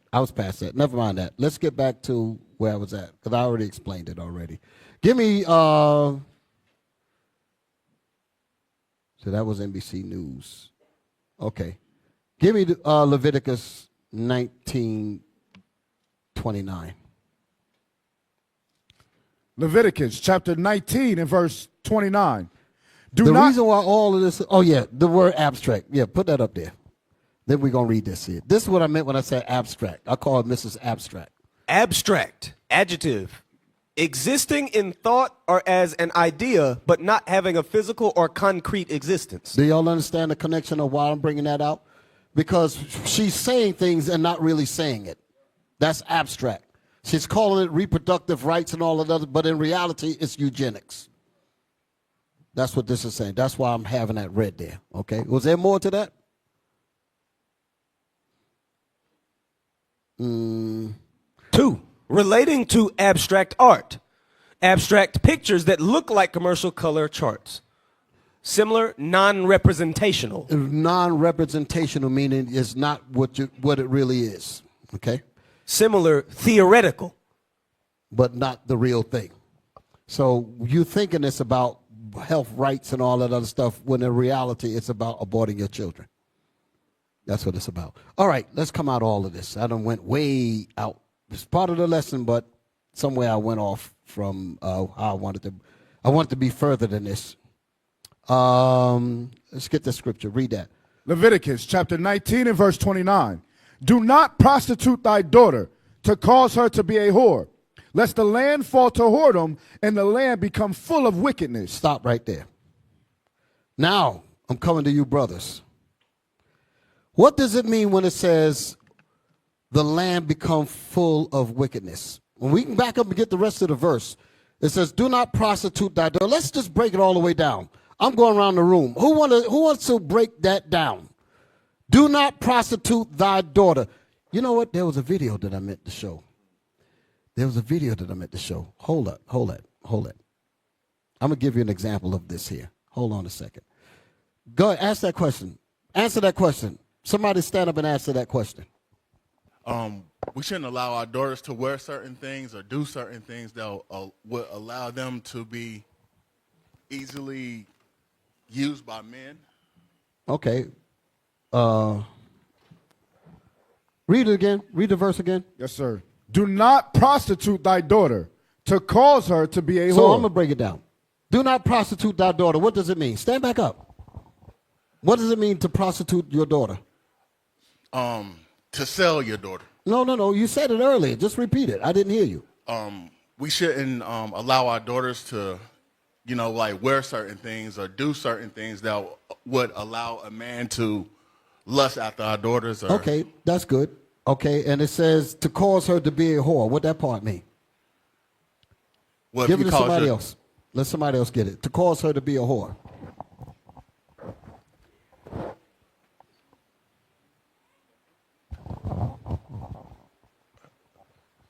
To cause her to be a whore would be to not teaching her God's commandments as far as the dress code and what she should be wearing and what she shouldn't be wearing. Say it again. To cause her to be a whore, I would say to teach her God's commandments as far as the dress code and what she should be wearing and what she shouldn't be wearing, so society wouldn't want to look upon her as a whore, but just wearing nothing at all, wearing obscene things that's showing more skin. Than What is a whore? A whore is a prostitute, sex. Okay. Give it in plain terms. What's a whore? A prostitute. A whore. Okay, no, that's not what I want. Give me somebody else. That is it in the worldly sense, but biblically speaking. Give me front row. Hey, Shalom leadership. A whore is a woman that has sex outside of marriage. Right. That's what it is. Right? Outside of marriage or more than once. You understand? The woman, anytime a woman has sex more than one time, she's a whore, period. That's what God says. Now, of course, they can fix that through God's laws and whatnot. You understand? But the man that lays with that woman, they're supposed to be married. That's it. You understand? So read the scripture again. Read again. Do not prostitute thy daughter to cause her to be a whore. Right. So like you mentioned, who mentioned that? The brother right here. What's your name, bro? What's his name? You mentioned the things you mentioned. What's your name? Manoah. What was the things you mentioned? Do not prostitute them means what again? To not allow your daughter to dress sexually. Okay. Dress a certain way, act a certain way, right? Which would cause them to go out and become victims and be whores, right? Yes, sir. Okay, read on. Come on. Do not prostitute thy daughter to cause her to be a whore, lest the land fall to whoredom, and the land become full of wickedness. Now, you see what it says, the land fall to wickedness? That's what we're looking at on the screen right here. Okay? All these abortions, that's the land falling to wickedness. Now, because why? You have fatherless homes. And you have women listening to the damn devil that, okay, you don't need this baby. Okay? Get rid of the man. Take Section 8. You don't need him. Then they get rid of the babies. Now you see all these, the prison rates go up, abortion rates go up, all this wickedness. The land falls to whoredom and wickedness. That's what happens. Hey, I just sent a video to y'all. This is the video that I was looking for. I thought y'all had it. This is the one I was looking for. Not the video that, well, that was fine, but this is the one I wanted. Play this one here. Come on, let's get it. I'm going to get back to that scripture because we need to deal with that. This is dealing with Kamala Sanger, basically. Kamala, like Trump say, right? Hit me. And so we set an ambitious goal to cut our greenhouse gas emissions in half by 2030 and to reach net zero emissions by 2050. The investment we are announcing today will help us to achieve these goals, and it will do so much more. Because think also about the impact on not only the local economy, not only on an investment in the entrepreneurs and innovators from and in the community, think about the impact on something like public health. When we invest in clean energy and electric vehicles and reduce population, more of our children can breathe clean air and drink clean water. Wait, and they're clapping. They're clapping. It slipped bottom. It slipped right bottom. Depopulation, Bishop. Hey, I just want to... That's the reason why Bill Gates is supporting her. Go ahead. What you were saying? No, that's what I was going to say, Bishop. That's the reason why Bill Gates... We all know who Bill Gates is, right? And what is he talking about? He's talking about depopulating the earth. But it's not depopulating the earth. Guess what it is? It's depopulating you. That's what he's talking about. And he donated $50 million to her campaign so she can continue to do the same thing. What you call it, Bishop? Kamala Singer. So she can do the same damn thing. Depopulize us with these Planned Parenthoods. Hey, Bill Gates, what he said a couple of years ago, he said, I'm reading it. He says, the world today has 6.8 billion people. That's headed towards 9 billion. Now, if we do a really great job with new vaccines, healthcare, reproductive health services, we could lower that. Healthcare keep coming because that word healthcare puts you to sleep. Right. Healthcare, reproductive. They throw that abstract word out there. Healthcare. Oh, it's healthcare. Healthcare. We need healthcare. The bats don't need healthcare. Right. The roaches don't need it. Right.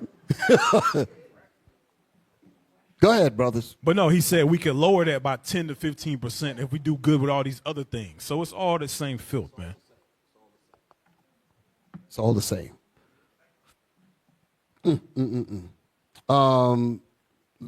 Leviticus. Read that Leviticus again. Yes, sir. Leviticus chapter 19 and verse 29.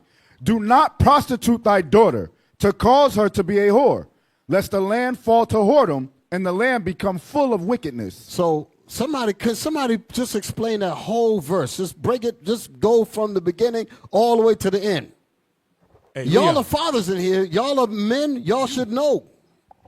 Think about it.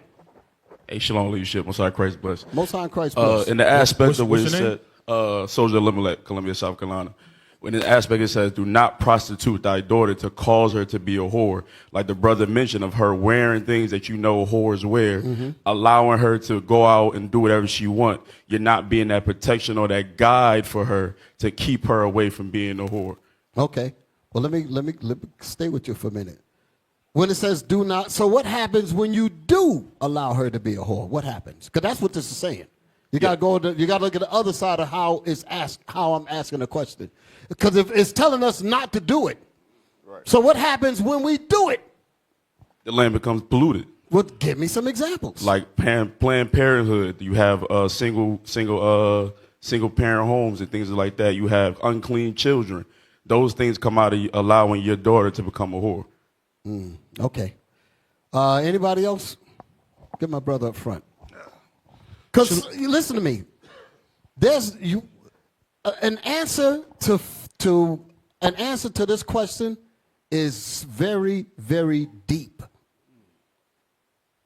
It's very, very deep. Go ahead. What you got for me? Shalom, leadership. Shalom. Soldier Mordecai. Soldier Mordecai. What you got? I believe that the what they be doing with the thing proms, for example. Okay.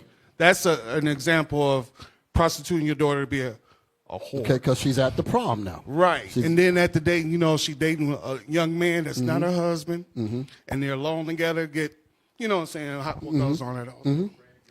Yeah. All that. Another thing I noticed when we go on blitzes and stuff like that, Okay. we see the children in these little marching bands and the little girls dancing, the way they dressing. Okay. So that's had a lot to do with the. So let's go brothers there. talk- Let's use that as an example. Yes, let's, sir. Let's use that. When you see these little girls, when it said the land become, look at the verse, full of wickedness. Everybody else is following lead. Full of. Think about full of wickedness. Look at that. Look at those. Full of. Read the verse again. Look at the part of the verse, and the land become what? Full of whoredom. Full of wickedness. Wickedness. Wickedness. Yes. Wickedness. And it's all over, especially in our communities. There's no kind of wickedness that's happening on this planet Earth. That's what it's saying. Full of wickedness. That means every level of wickedness is a result of our daughters being prostituted, being allowed to be a whore. That's Yes, what it's sir. saying. Everything. Everything. That's what it's talking about. That's why it's using the word full of wickedness. When she's out of order, we are done. Yeah, Everything. that's that direct what that cause with the fathers out of the household. All of it. You know what I'm saying? The baby mothers, we need that marriage to raise them kids up right. Shalom. Okay, shalom.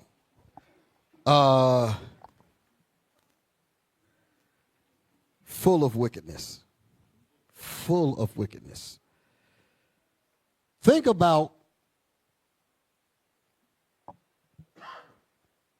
men that are in jail.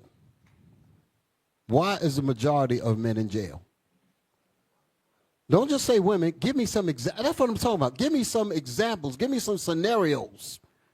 Come on. What y'all got? Give me some scenarios of how brothers ended up in jail. Because you...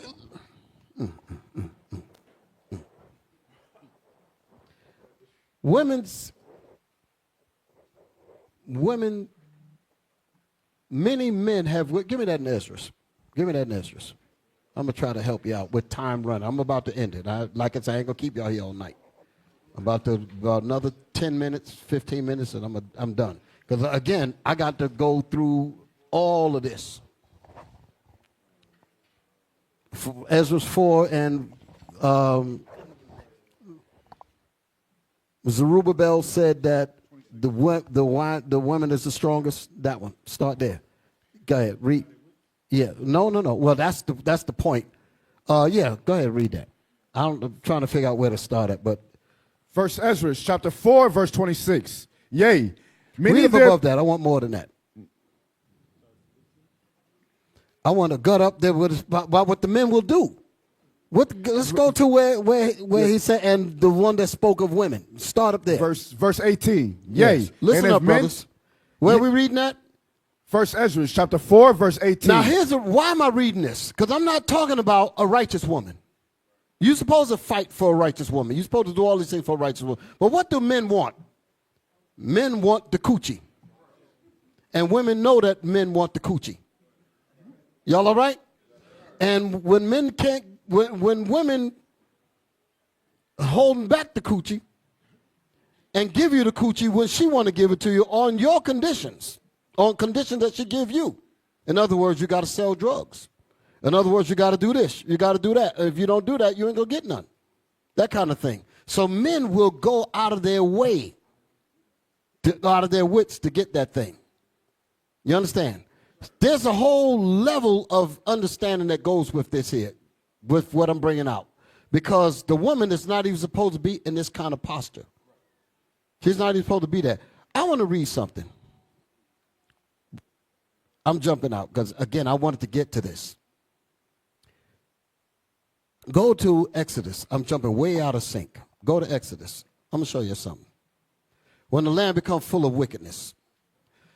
Exodus, I want two things.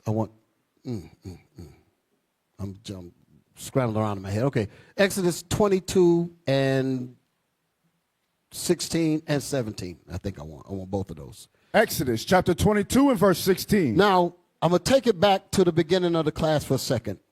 And because I was dealing with this wickedness thing, but I'm going to come back to that. Remember I was talking about when brothers first come into this truth, right? And they have to come in and they have to get the world out of them. They have to get those bad elements out of them. Some of these brothers come in here and they look to defile these sisters. But if these sisters are not on their game, they will be tricked. Y'all dig it? They'll fall for y'all guys. They'll fall for these men, and everything goes haywire after that. So where am I at? What am I about to read? Read this. Exodus chapter 22, verse 16. When we talk about wickedness of a woman, if this woman is out of order, we are in trouble. If you look at the situation with Dinah, let me read about Dinah. I'm jumping around. I've got too many things running in my mind right now. Somebody else, I need, with all these Bibles up here, somebody stay where you at? You stay at Exodus. You give me Dinah. Dinah, what is it, 34? Listen to this here. I'm showing you what happens when daughters, and I mean there's a whole thing behind the situation with Dinah, because the Bible don't speak much about Dinah, which is Jacob's first daughter by his first wife, Leah, and she was the last, I believe she was the last of the sons that Leah had bore him. Simeon, Levi, and I think, I'm trying to remember the sons that Leah brought. But it was like 5 or 6 of them, and then came Dinah. Read. And then, because Rachel was the other wife that brought him the rest of the sons. Come on. Genesis chapter 34, verse 1. And Dinah, the daughter of Leah, which she bare unto Jacob, went out to see the daughters of the land. And when Shechem, the son of Hamor, the Hivite, prince of the country, saw her, he took her and lay with her and defiled her. So before we read any further, the question is, why did she venture off? Why did she do that? She knew better. Her father taught her better. Her mother taught her better. I was listening to I was checking out a commentary about this verse, and I'm not 100% going to go with it, but it made some kind of sense a little bit to say that because she was, she was succeeded by men, patriarchal, how the culture, and she being the only woman, she wanted some of that glory, just like Eve wanted some of that glory from Adam. You dig it? Why Adam got to be always on the top and such.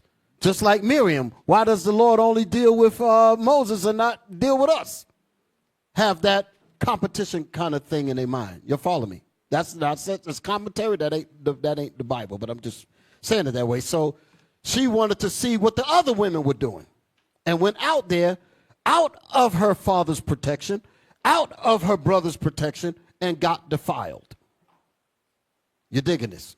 And you don't really hear too much about her after this. So I'm going to leave it there because I'm going to go deeper in that on the next round. So that happened to her. Why did her brothers, Simeon and Levi, become so angry? And they went and basically slew all the men of Shechem and of the Hivites of that time, because they knew that could turn into a level of wickedness, a level of destruction that can't even be imagined. The shame that was brought on the family. They understood what that meant.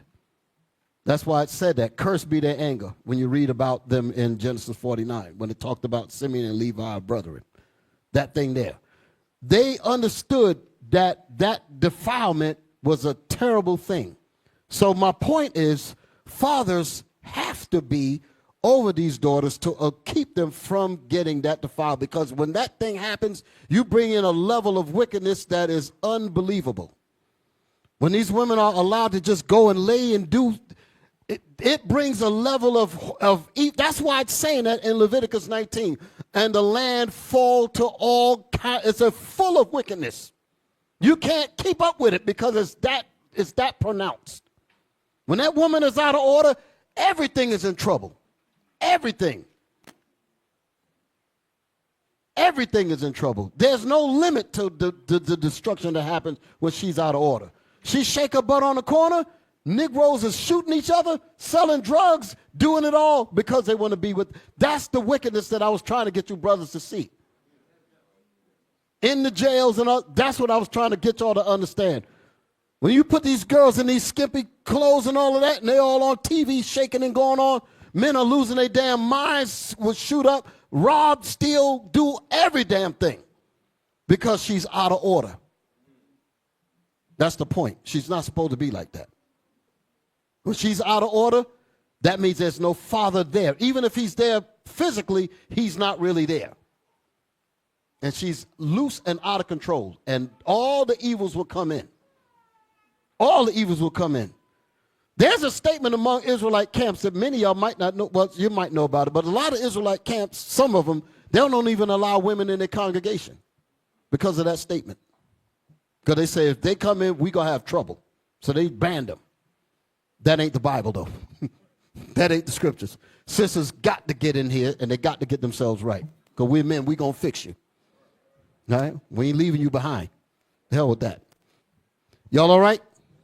They're quiet now. So where am I at? Where am I reading at? What was I reading? Yeah, so that was it with Dino. Now give me the other one. Exodus. Exodus. That's what I Exodus need. chapter 22 and verse 16. I'm going back to what I said about brothers coming in and they have that deviance in their mind. Like I said when I first opened up today, we had to deal with a level of evil where brothers sought after these women, try to basically destroy the women with this madness that was going on with them. Defile them and all types of stuff that was going on. And that was such a terrible thing.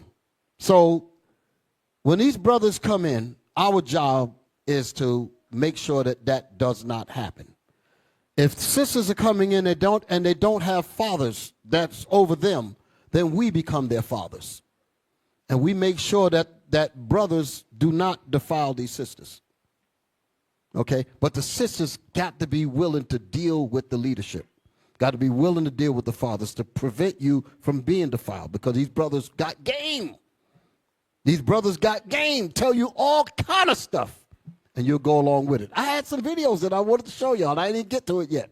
But I got to save that for another time. It ain't going to be tonight. It ain't going to be tonight. But they got game. They got game. Read the Bible. Exodus chapter 22 and verse 16. And if a man entice a maid that is not betrothed. So she's not married. So that meant that let me ask this question. If she's not betrothed, whose care is she under? Let's say it again. She's under her father's care. If she's not betrothed, if she's not betrothed, I'll leave it there. Because once you announce betrothal, like Bishop Kanai was bringing out, that's the beginning of marriage right there. She's promised, then that's it. So before that happens, she's to go from her father to her husband. That's what the book of Numbers 30 is talking about. When a woman makes a vow and all of that, that's about the father having power over the daughter. That's the father having power over the wife and the daughter. There's no in between. She leaves her father's house and she's immediately, that very second, she's under her husband. There's no such thing as a woman that don't have a man to care for her. Let me say that again. There's no such thing in the Bible as a woman that does not have a man to care for her. If she's a widow, she has men to care for her. If she's a wife, she has a man to care for her. If she's a daughter, she has a man to care for her, her father. She is always up underneath the father or the husband. We're in this Babylonian system now. You sisters are coming in. Some of your fathers abandoned and left, gone, whatever. You're underneath the protection of the leadership. We have to watch for your souls, like I was saying earlier. So when these brothers come and whispering and saying things to you and they don't tell your father, they're up to no damn good. I'm going to tell you again, if they're saying anything to you to lure you into a conversation or anything with them, and your father don't know about it, and your leadership don't know about it, they are up to absolutely no damn good. Let's read the Bible. Verse 16. And if a man entice a maid that is not betrothed. And if a man entice a maid that is not betrothed. Entice. We used to read this in the old school. And we just run by it. Never broke these words down at all. What does the word entice mean? Huh? Spitting game. Somebody said spitting game. To lure. Let's pull up the pictures. I got some pictures. Did I send them to y'all? Maybe I didn't. Damn. Lord have mercy. Man, I didn't get y'all none of this stuff. The dictionary. You see it? Okay. Come on. Yes. Show that. Zooming in up. Now I showed it this way. This is my dictionary.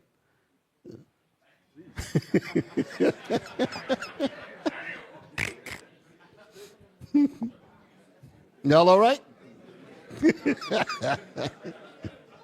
Show me the next one. You see the encyclopedias beside it, right? That's giving you reference to how big that book is, right? Show me the next one. I'm opening it up. Okay. I'm just letting y'all see it. Government unabridged, meaning it's got all the words in it. Next one. Next slide. Webster's New International Dictionary from the English language, unabridged, da-da-da-da-da-da-da, right? Let's go inside. Next picture. Here we go. Entice. Back it up. Entice. Just read what you see. 1. To incite or instigate. To incite or instigate. Let's read the Bible again. We're going to go in the Bible and from the dictionary. Let's see what's happening here. Exodus chapter 22, verse 6. I'm saying this because this has been read for years. We were back in the old school.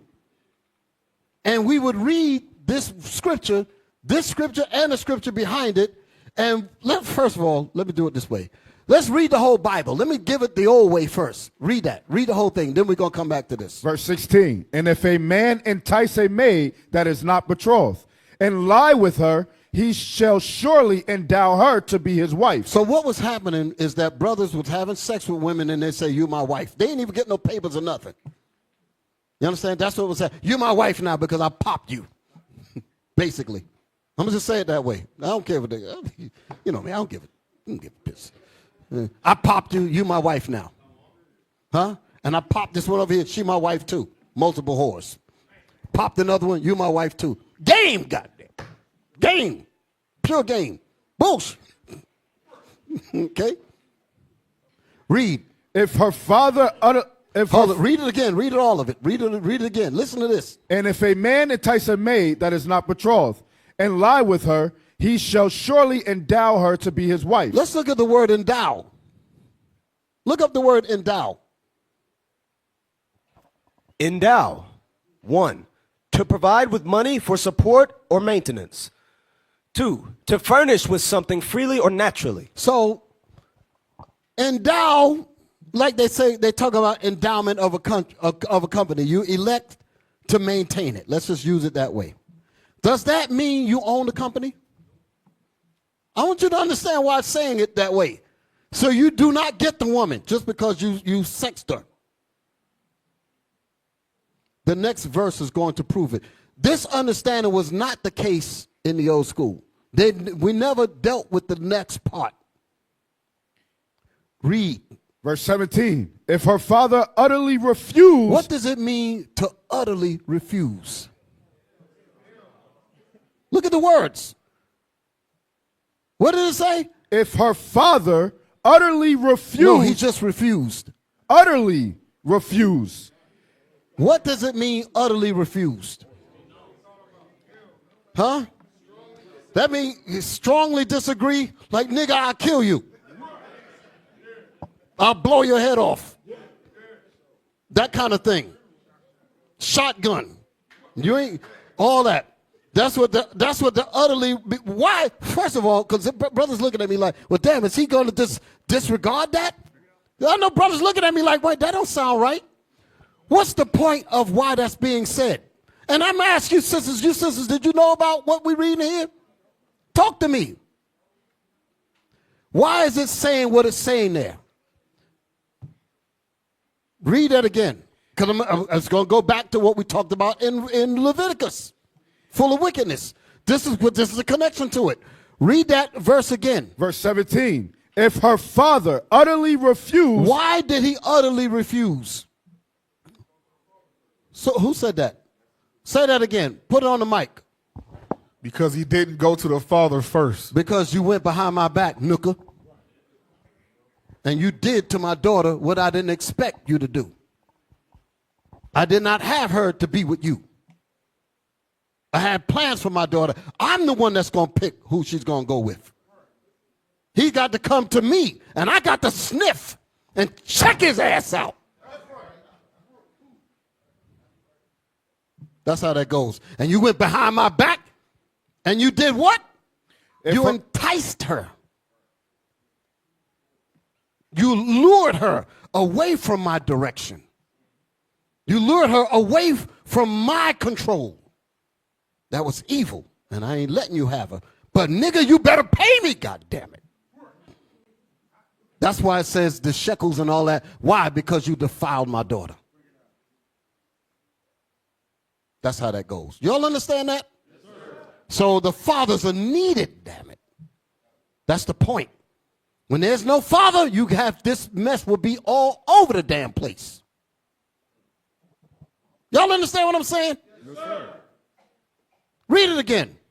Verse 16. And if a man entice a maid. Let's go back to entice. Let's go to the dictionary again. The big fat one.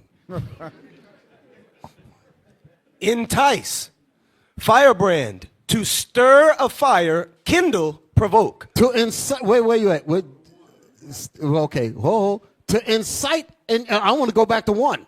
One. To incite or instigate. To instigate, meaning to make something that's not there.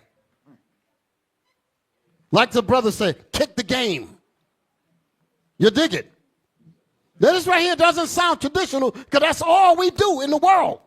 See that sister over there? You know, if I get your ear, I'm going to get your underwear kind of thing, right? But that's how we do in the world. And we come in here and we do the same thing. And sisters get caught off guard because they're not looking at it from that perspective. You ain't supposed to be approaching a sister at all. God damn it. You see her, you like her, you go to her father. Read. Definition 2. To draw on by exciting hope or desire. Give me the silly women in the Bible. This is what's happening to some sisters that get caught with this.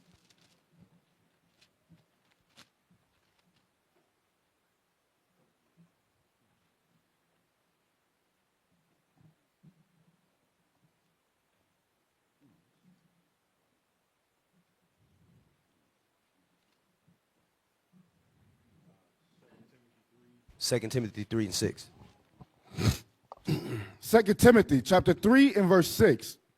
For of this sort are they which creep into houses and led captives. You know what? Start with the first verse. Verse 1. Where you at? 2 Timothy chapter 3 and verse 1. Is it 3 or 4? It's 3? Yes, sir. Okay, read. This know also that in the last days. days. That's the scripture. That's what I was looking for. Listen now. I'm talking about brothers coming in here. Listen, good. Come on. This know also that in the last days perilous times shall come. Perilous times shall come. That's the times that we're in right now. Go ahead. For men shall be lovers of their own selves. Men shall be lovers of their own selves. They just want a nut. Go ahead. Covetous. Covetous. Boasters. Boasters. Proud. Blasphemers. You know, all of these characteristics fit into a situation where they will go and entice the daughter and never tell the father anything because they're not thinking about nobody but themselves. That's what we're reading here. Read that verse again. For men shall be lovers of their own selves, covetous, boasters, proud, blasphemers, disobedient to parents. Disobedient to parents. Go ahead.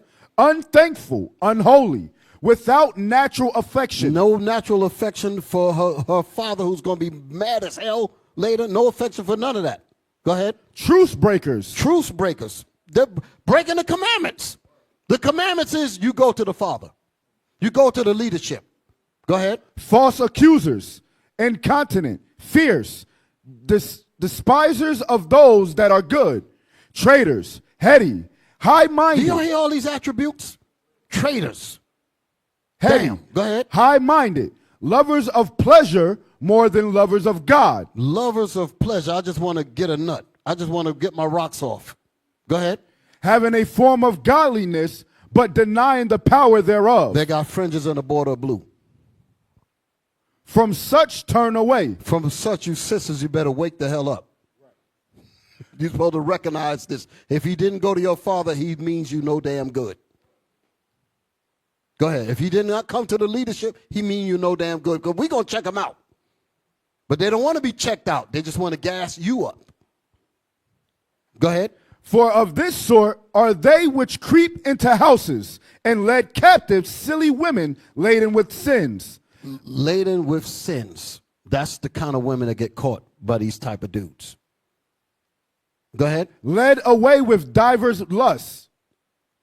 That's it? Yes, sir. Okay. So now let's go back to what, that's the reason why what we're reading here makes sense. Do y'all see that? Read that Exodus again. Exodus chapter 22 and verse 16. And if a man entice a maid that is not betrothed. So if he's able to entice her, this ain't a case of rape now. The other parts of the scriptures deal with if he raped her and she cried and all that, his ass get put to death. But if she cried not, then they both is into problems. You dig it? Here's a case where she allowed the man to defile her. Read that again. And if a man entice a maid that is not betrothed and lie with her, he shall surely endow her to be his wife. So let's read more about this thing here on the dictionary. The entice. Let's get some more of that. Definition 2, to draw on by exciting hope. To draw on by exciting hope or desire. He starts saying stuff in her mind because he sees that she has that spirit in her. Men can tell. Talk to me, brothers. Men can tell. They know. Because I've seen sisters, I'll put it this way. In New York, I don't see them too much down here. The only reason why, because they ain't no mass transit. But on mass transit, the sisters have their headphones on. They be into their phone or whatever.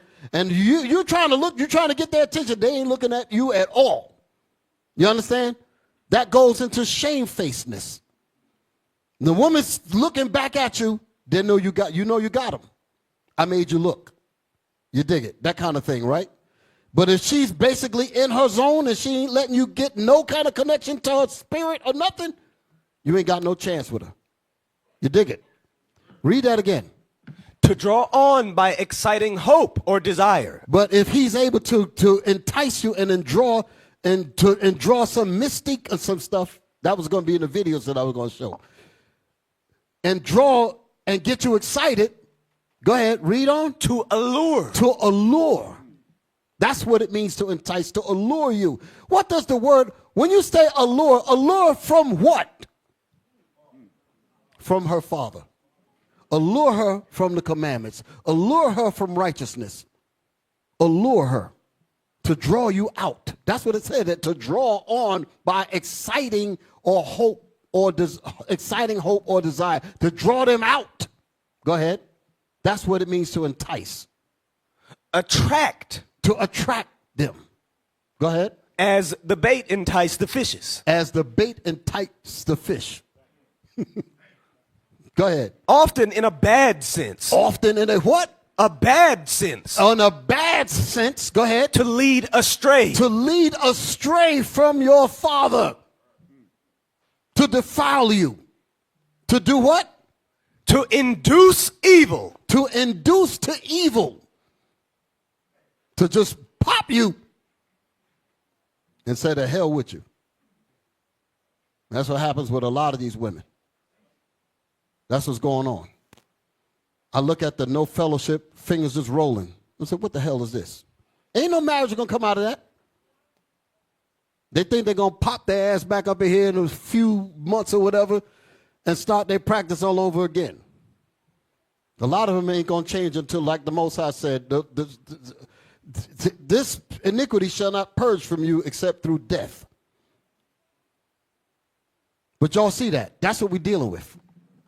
Okay, read on. To tempt, my son, if sinners entice thee, consent thou not. Proverbs 1:10. So it's giving you Bible scripture. I ain't even looking at it. That's what it says here, right? Yes, sir. Okay. Synonyms. Yeah, go ahead. Lure, coax. Lure, coax. Decoy. Decoy. Seduce. Seduce. Inveigle. Insight. Incite. Persuade. Persuade. I should skip that word there. I ain't gonna look that one up. Prevail on. Prevail on. See allure. Allure. So if you look up allure, you get more. Temptation, seduction, persuasion, inducement.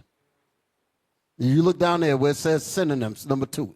And enticing, also that by which one is enticed. So now, let me give you the Bible. Give me the scripture in James to get a better understanding of entice. To let you know that what we just read in Exodus is what's known to us as a Negro-proof law. Because the Negro did the back door and he didn't do it the proper way. That's the reason why they don't work out. James 1:13, I think it is. James chapter 1 and verse 13. Let no man say when he is tempted, I am tempted of God. Let no man, I'm going to put all woman, let no man or woman, because they both deal with this. Go ahead. Say, when he is tempted, I am tempted of God. I am tempted of God. No, you're not tempted of God. You were taught well. Your fathers taught you well. Your mothers taught you well. Your leadership taught you well. You knew better. Go ahead. For God cannot be tempted with evil, neither tempteth he any man. But every man is tempted. Every man and every woman is what? Is tempted when he is drawn away of his own lust. That's what we read in the dictionary. Drawn away, to allure, to draw out, to pull you away.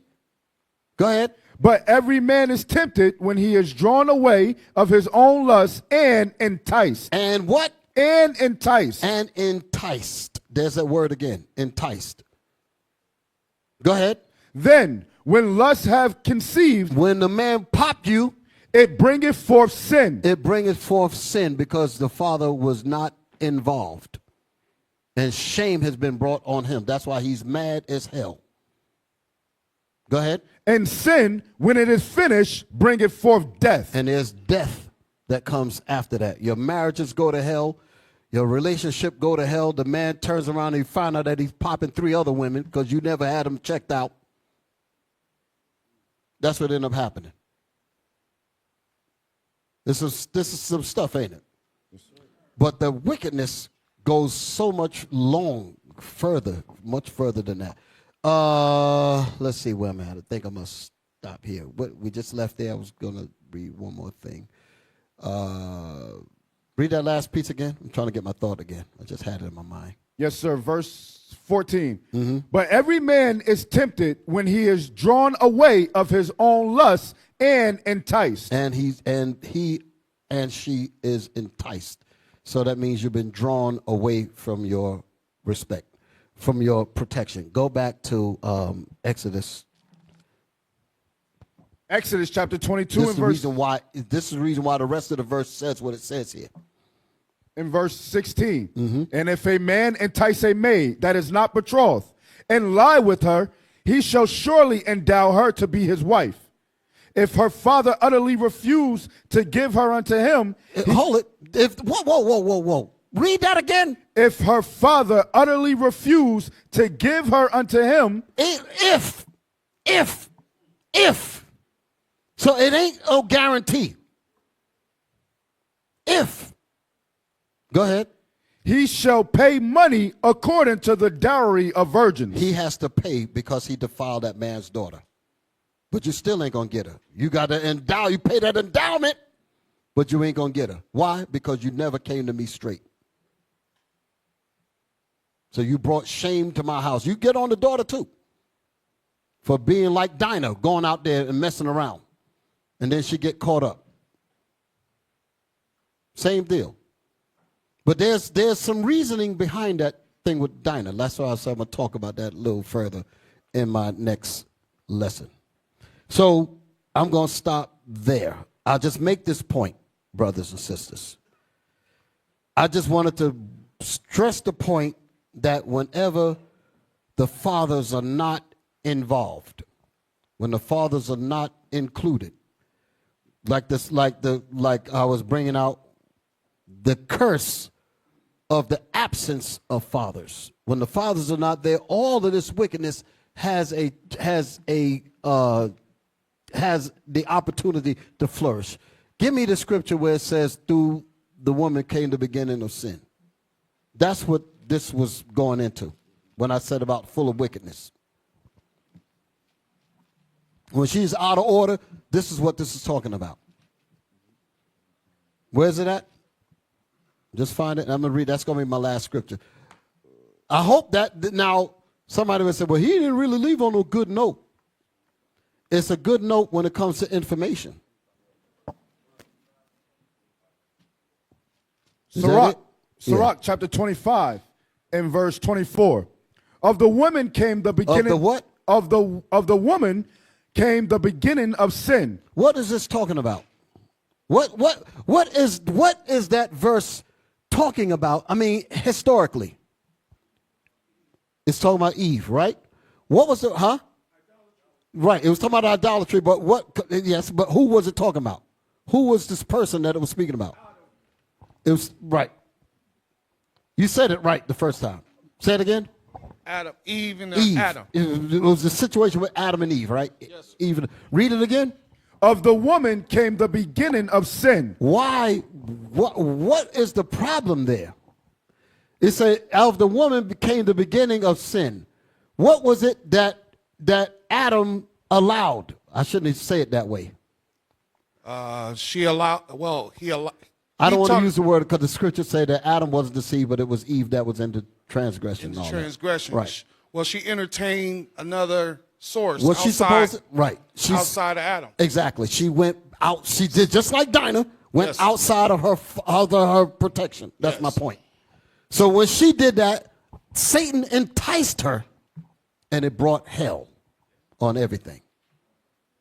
That's what this is talking about. We foolishly prostitute our daughters to do the same damn thing and wonder why the whole damn planet is in trouble. Read that verse. Of the woman came the beginning of sin, and through her we all died. So when the woman is out of order, that's what it's talking about. When the out of order woman, it said, what did it say? Of the out of order woman, that's what I want to say. Of the out of order woman that would not obey her husband, that didn't want to listen to her father, that did not want to listen to her leaders. When she's out of order, it brings on everything you can imagine. Came the beginning of sin. Read it. Of the woman came the beginning of sin. Listen. And through her we all died. Through her, because of her disobedience, we are all dead men. We will all be dead men because the wickedness of a woman can't be compared to nothing. The scriptures tell you that. When she's out of order, ain't nothing going to work properly. That's the exact reason why our enemy says she is our most prized possession. I mean, what did he say? Valuable resource. She's good for economics and all of that. They said, if we get her on our side, we can rest with comfort. Our enemies knew this. Willie Lynch, he said that. He says she's the good tool for good, sound economics. Because if we can control her, she can keep her man in line with her coochie. She can keep everything under wraps. And she'll stand guard for us while we sleep in comfort. That's how they talk. That's part of the wickedness. So I'm going to stop there. Y'all all right? Yes, sir. Any questions? Any questions? Any questions? Sisters, y'all can speak. Any questions? Bishop, I got a video to go exactly what you just said, if I could. We'll close it out with that. Yes, sir. I was trying to find the one that some brother sent me with some young girl with some red on. I couldn't even find it. Somebody sent it to me and I can't even find it. You got it? Play Okay. that one. This is an example of, that's it right there. Right. This is the example of Okay. prostituting a daughter. This is a perfect way to end this. Look at this right here. This right here is an example of us coming to full retard wickedness. And I got another one after this. Okay, I'm gonna let y'all ride. I'm gonna let y'all ride it. Hit me.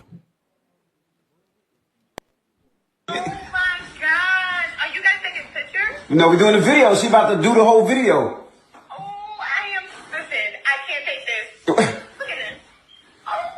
Shall I proceed? So he's showing this. Now, I imagine she's going to sing a song, right? Lil' Kim song. Here's the question that I want to ask. I ain't want to play no more of this. Y'all see the rest of this at home. I know y'all want to see it, don't you? No, it's madness, bitch. It's madness? Yeah. But here's the point. When when a daughter is out of order like that and she's promulgated on the screens, what's happening to your little babies?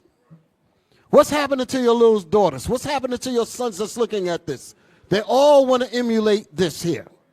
And that is jail time, drugs, murder, shoot them up, you name it, all that's going down because they want to get with that.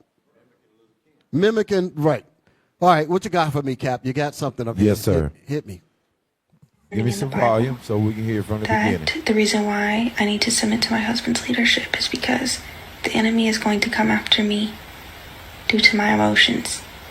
Because a more emotional being is more easy to manipulate. So just remember, every time you say, I don't need a man, in a passive-aggressive tone, that's exactly what the enemy wants. Not only does he want a division between man and woman, where we see each other as enemies, but he also wants you to be alone like Eve was in the garden, because he can easily manipulate you. The way he's manipulating you is by getting you to create this perception that you don't need a man, but you should open your legs to one. And every time you do that, you put yourself at risk for your child to grow up in a fatherless home. And statistics already give us a plethora of reasons why we need the fathers in the home. And lastly, I think that when you have the mindset of I don't need a man, you're also essentially shutting your ears off to ever listening to one. Ever getting insight or perspective or wisdom from a God-fearing man. And Lord knows that the enemy fears you following a God-fearing man and being under his headship and his leadership. I remember That's a bomb right there. Yeah, that's heavy. That's a bomb right there. That's a bomb right there. You know, when I was thinking about, in closing, I was thinking about, like I was saying, this song that Beyonce put out, right? The car that I drive, I got it and all that. What's the other, all the single ladies? What's some records? To the left and all that. And the car that I drive, I bought it. The house that I bought it. I don't need you. I depend on me. Listen to this here. Independent Let me show woman. you. Let me show y'all something. How we go to sleep. Y'all ready? Just give me 1 second. I'm about to hit you. When she's saying that I don't need this and to the left, the independence that when she says the car that I drive, I bought it. Is that true? No. What man is in her mind? The white man. The independence, I'm the independent woman. All of their liberation, all of their freedom, all of their strength, and all that stuff that they talk about that they don't need you, Esau guarantees that for them. They will not be able to say that if Esau is not saying, you go ahead and tell them, because I'll make sure that your bank account is good. I'll make sure that your cars is this way, your houses is this. She's dependent. All women have to depend on a man. The point is they're not depending on you. And that's the reason why a lot of brothers is bugged out. So on the reverse side of that, some men coming here for revenge. And you simple women that ain't paying attention, you're going to get caught up into that thing. I understand how the brothers feel. Let us fix the brothers before you open your legs up to them. That's real talk. No, and don't give them your ear, because if you give them your ear, you're going to give them your underwear later. Let me say that again. Like we say, huh? If I get her ear, I get her underwear. Huh? That's how it goes. If I get her to even look my way, I know I got her. I know I got her. Hey, give me that one clip. One clip. There was a movie. One clip. One clip. Yeah, play this one. I like this one. Give me this one and the next one. The last one I ain't going to show. I'm going to end it with this here. Play this one. Let me show you. Got to show this here. Come on, hit it. Watch this here. Pick up lines that work on women. Hey, Lisa. Her name's not Lisa. I know. But if every time I say, hey, Lisa, then eventually she'll come up to me and she'll be like, you know, my name's not Lisa, it's Jennifer, whatever. And I'll do a big apology. And I'll say, I thought you were the Lisa who was mad at me for not calling. And then from then on, Jennifer, or whatever her name is, will think that I dated a girl who looked just like her, who I rejected. She'll develop this unconscious need to win my approval, and from then on, it's cake.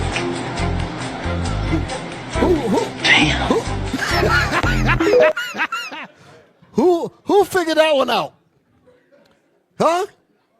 Call her by another name. That ain't my name. If she comes over to even correct you, you got her. Hey, Lisa. My name ain't no Lisa. Let me go over there and straighten him out. Well, that's what I wanted you to do. Boom. Got her. Allured her. Bam. Huh? Give me the, right, this one right here. Now, let me tell you about this one.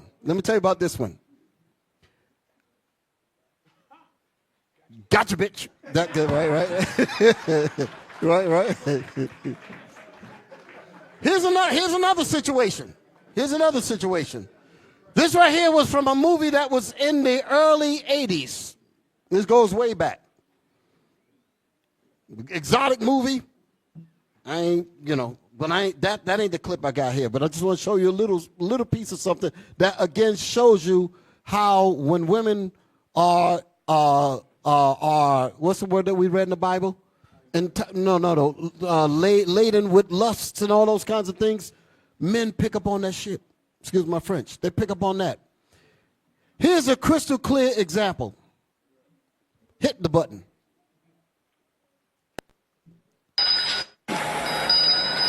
Now, I'm going to set it up. Stop.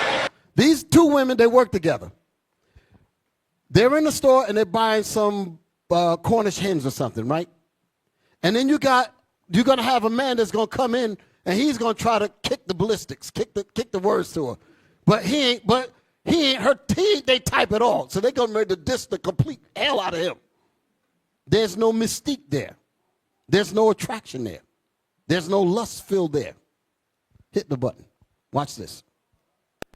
Imagine getting one of those caught in your throat. Can you imagine the songs I sang? Oh, such a romantic. Can I help you, ladies? Half a dozen of those little birds, please. Lady, you clean your house. What are you going to do with them?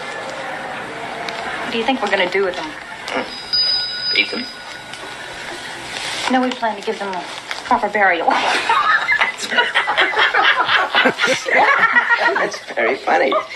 Seriously. Stop. What just happened? She dissed the hell out of him. They dissed her. He like, listen, get the hell your corny ass get away from me. So boom. Now, watch this. Raise them as pets and then fly them from the rooftops. Would you grab them? Yes, ma'am. Yes, ma'am. Wrap them up. Stop. He didn't say a word. He just popped his lip. He did something like that. Very subtle, nothing. Hit the button. Okay, thank you. Let's see, what else? Oh, fortune cookies, about 8, no, 12. I'll just wrap them with dresses.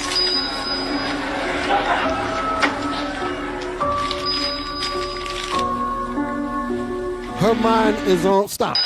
Her mind is on frizzle, frazzle, mystique. I need to know more about him. Curiosity, the whole nine. Huh? Allured. And he ain't said nothing. He knew she was driven by lust.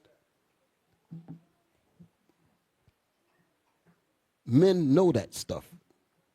Now, I'm going to tell you about it. I ain't going to play the next one. I'm going to tell you about it. This was huh? I'm going to tell you about it. I can't show it. I can't show it. And the only reason why I say I can't show it, the time is running. I can't show it. This was a movie called, there was a scene. Well, the movie that we just watched was called 9.5 Weeks. The clip from that. Very erotic movie.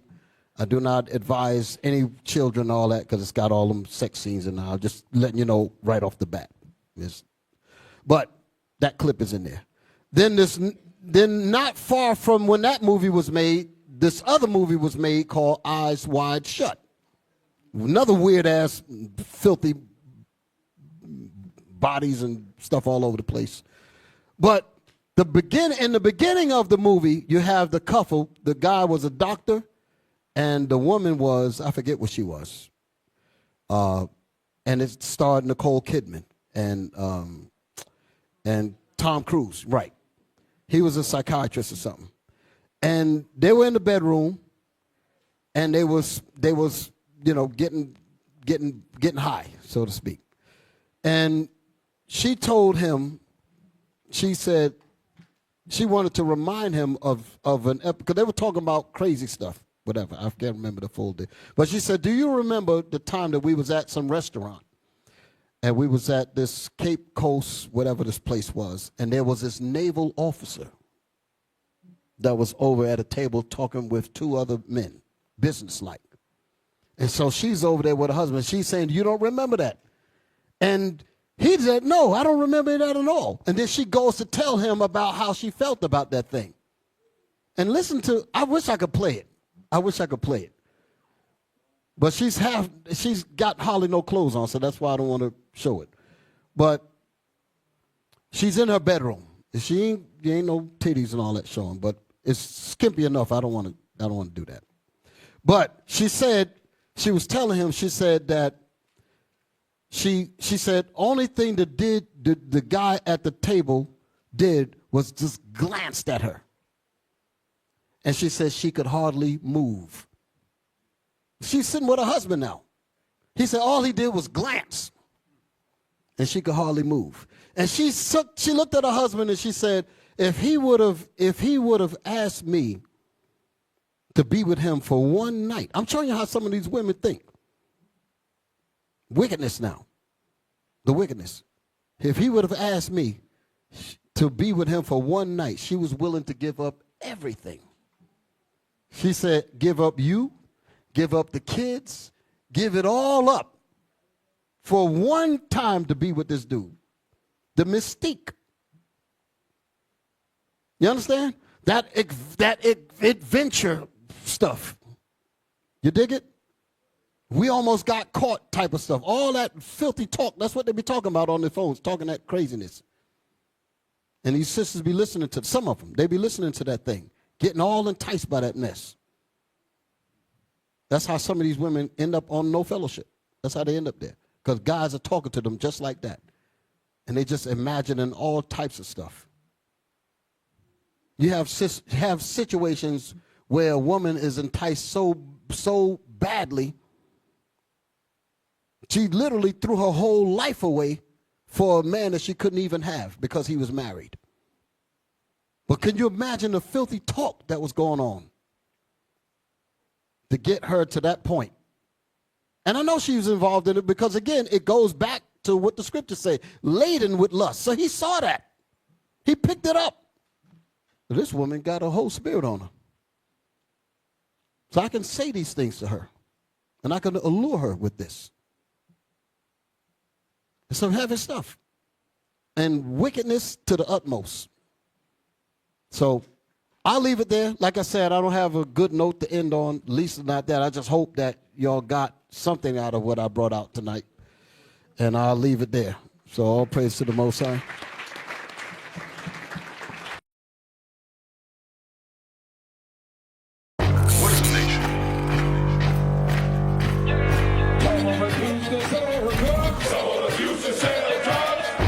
Nation is men leading by example.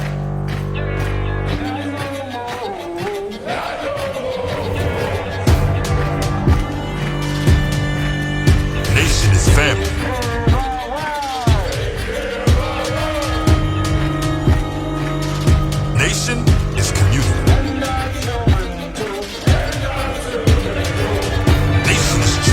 role model.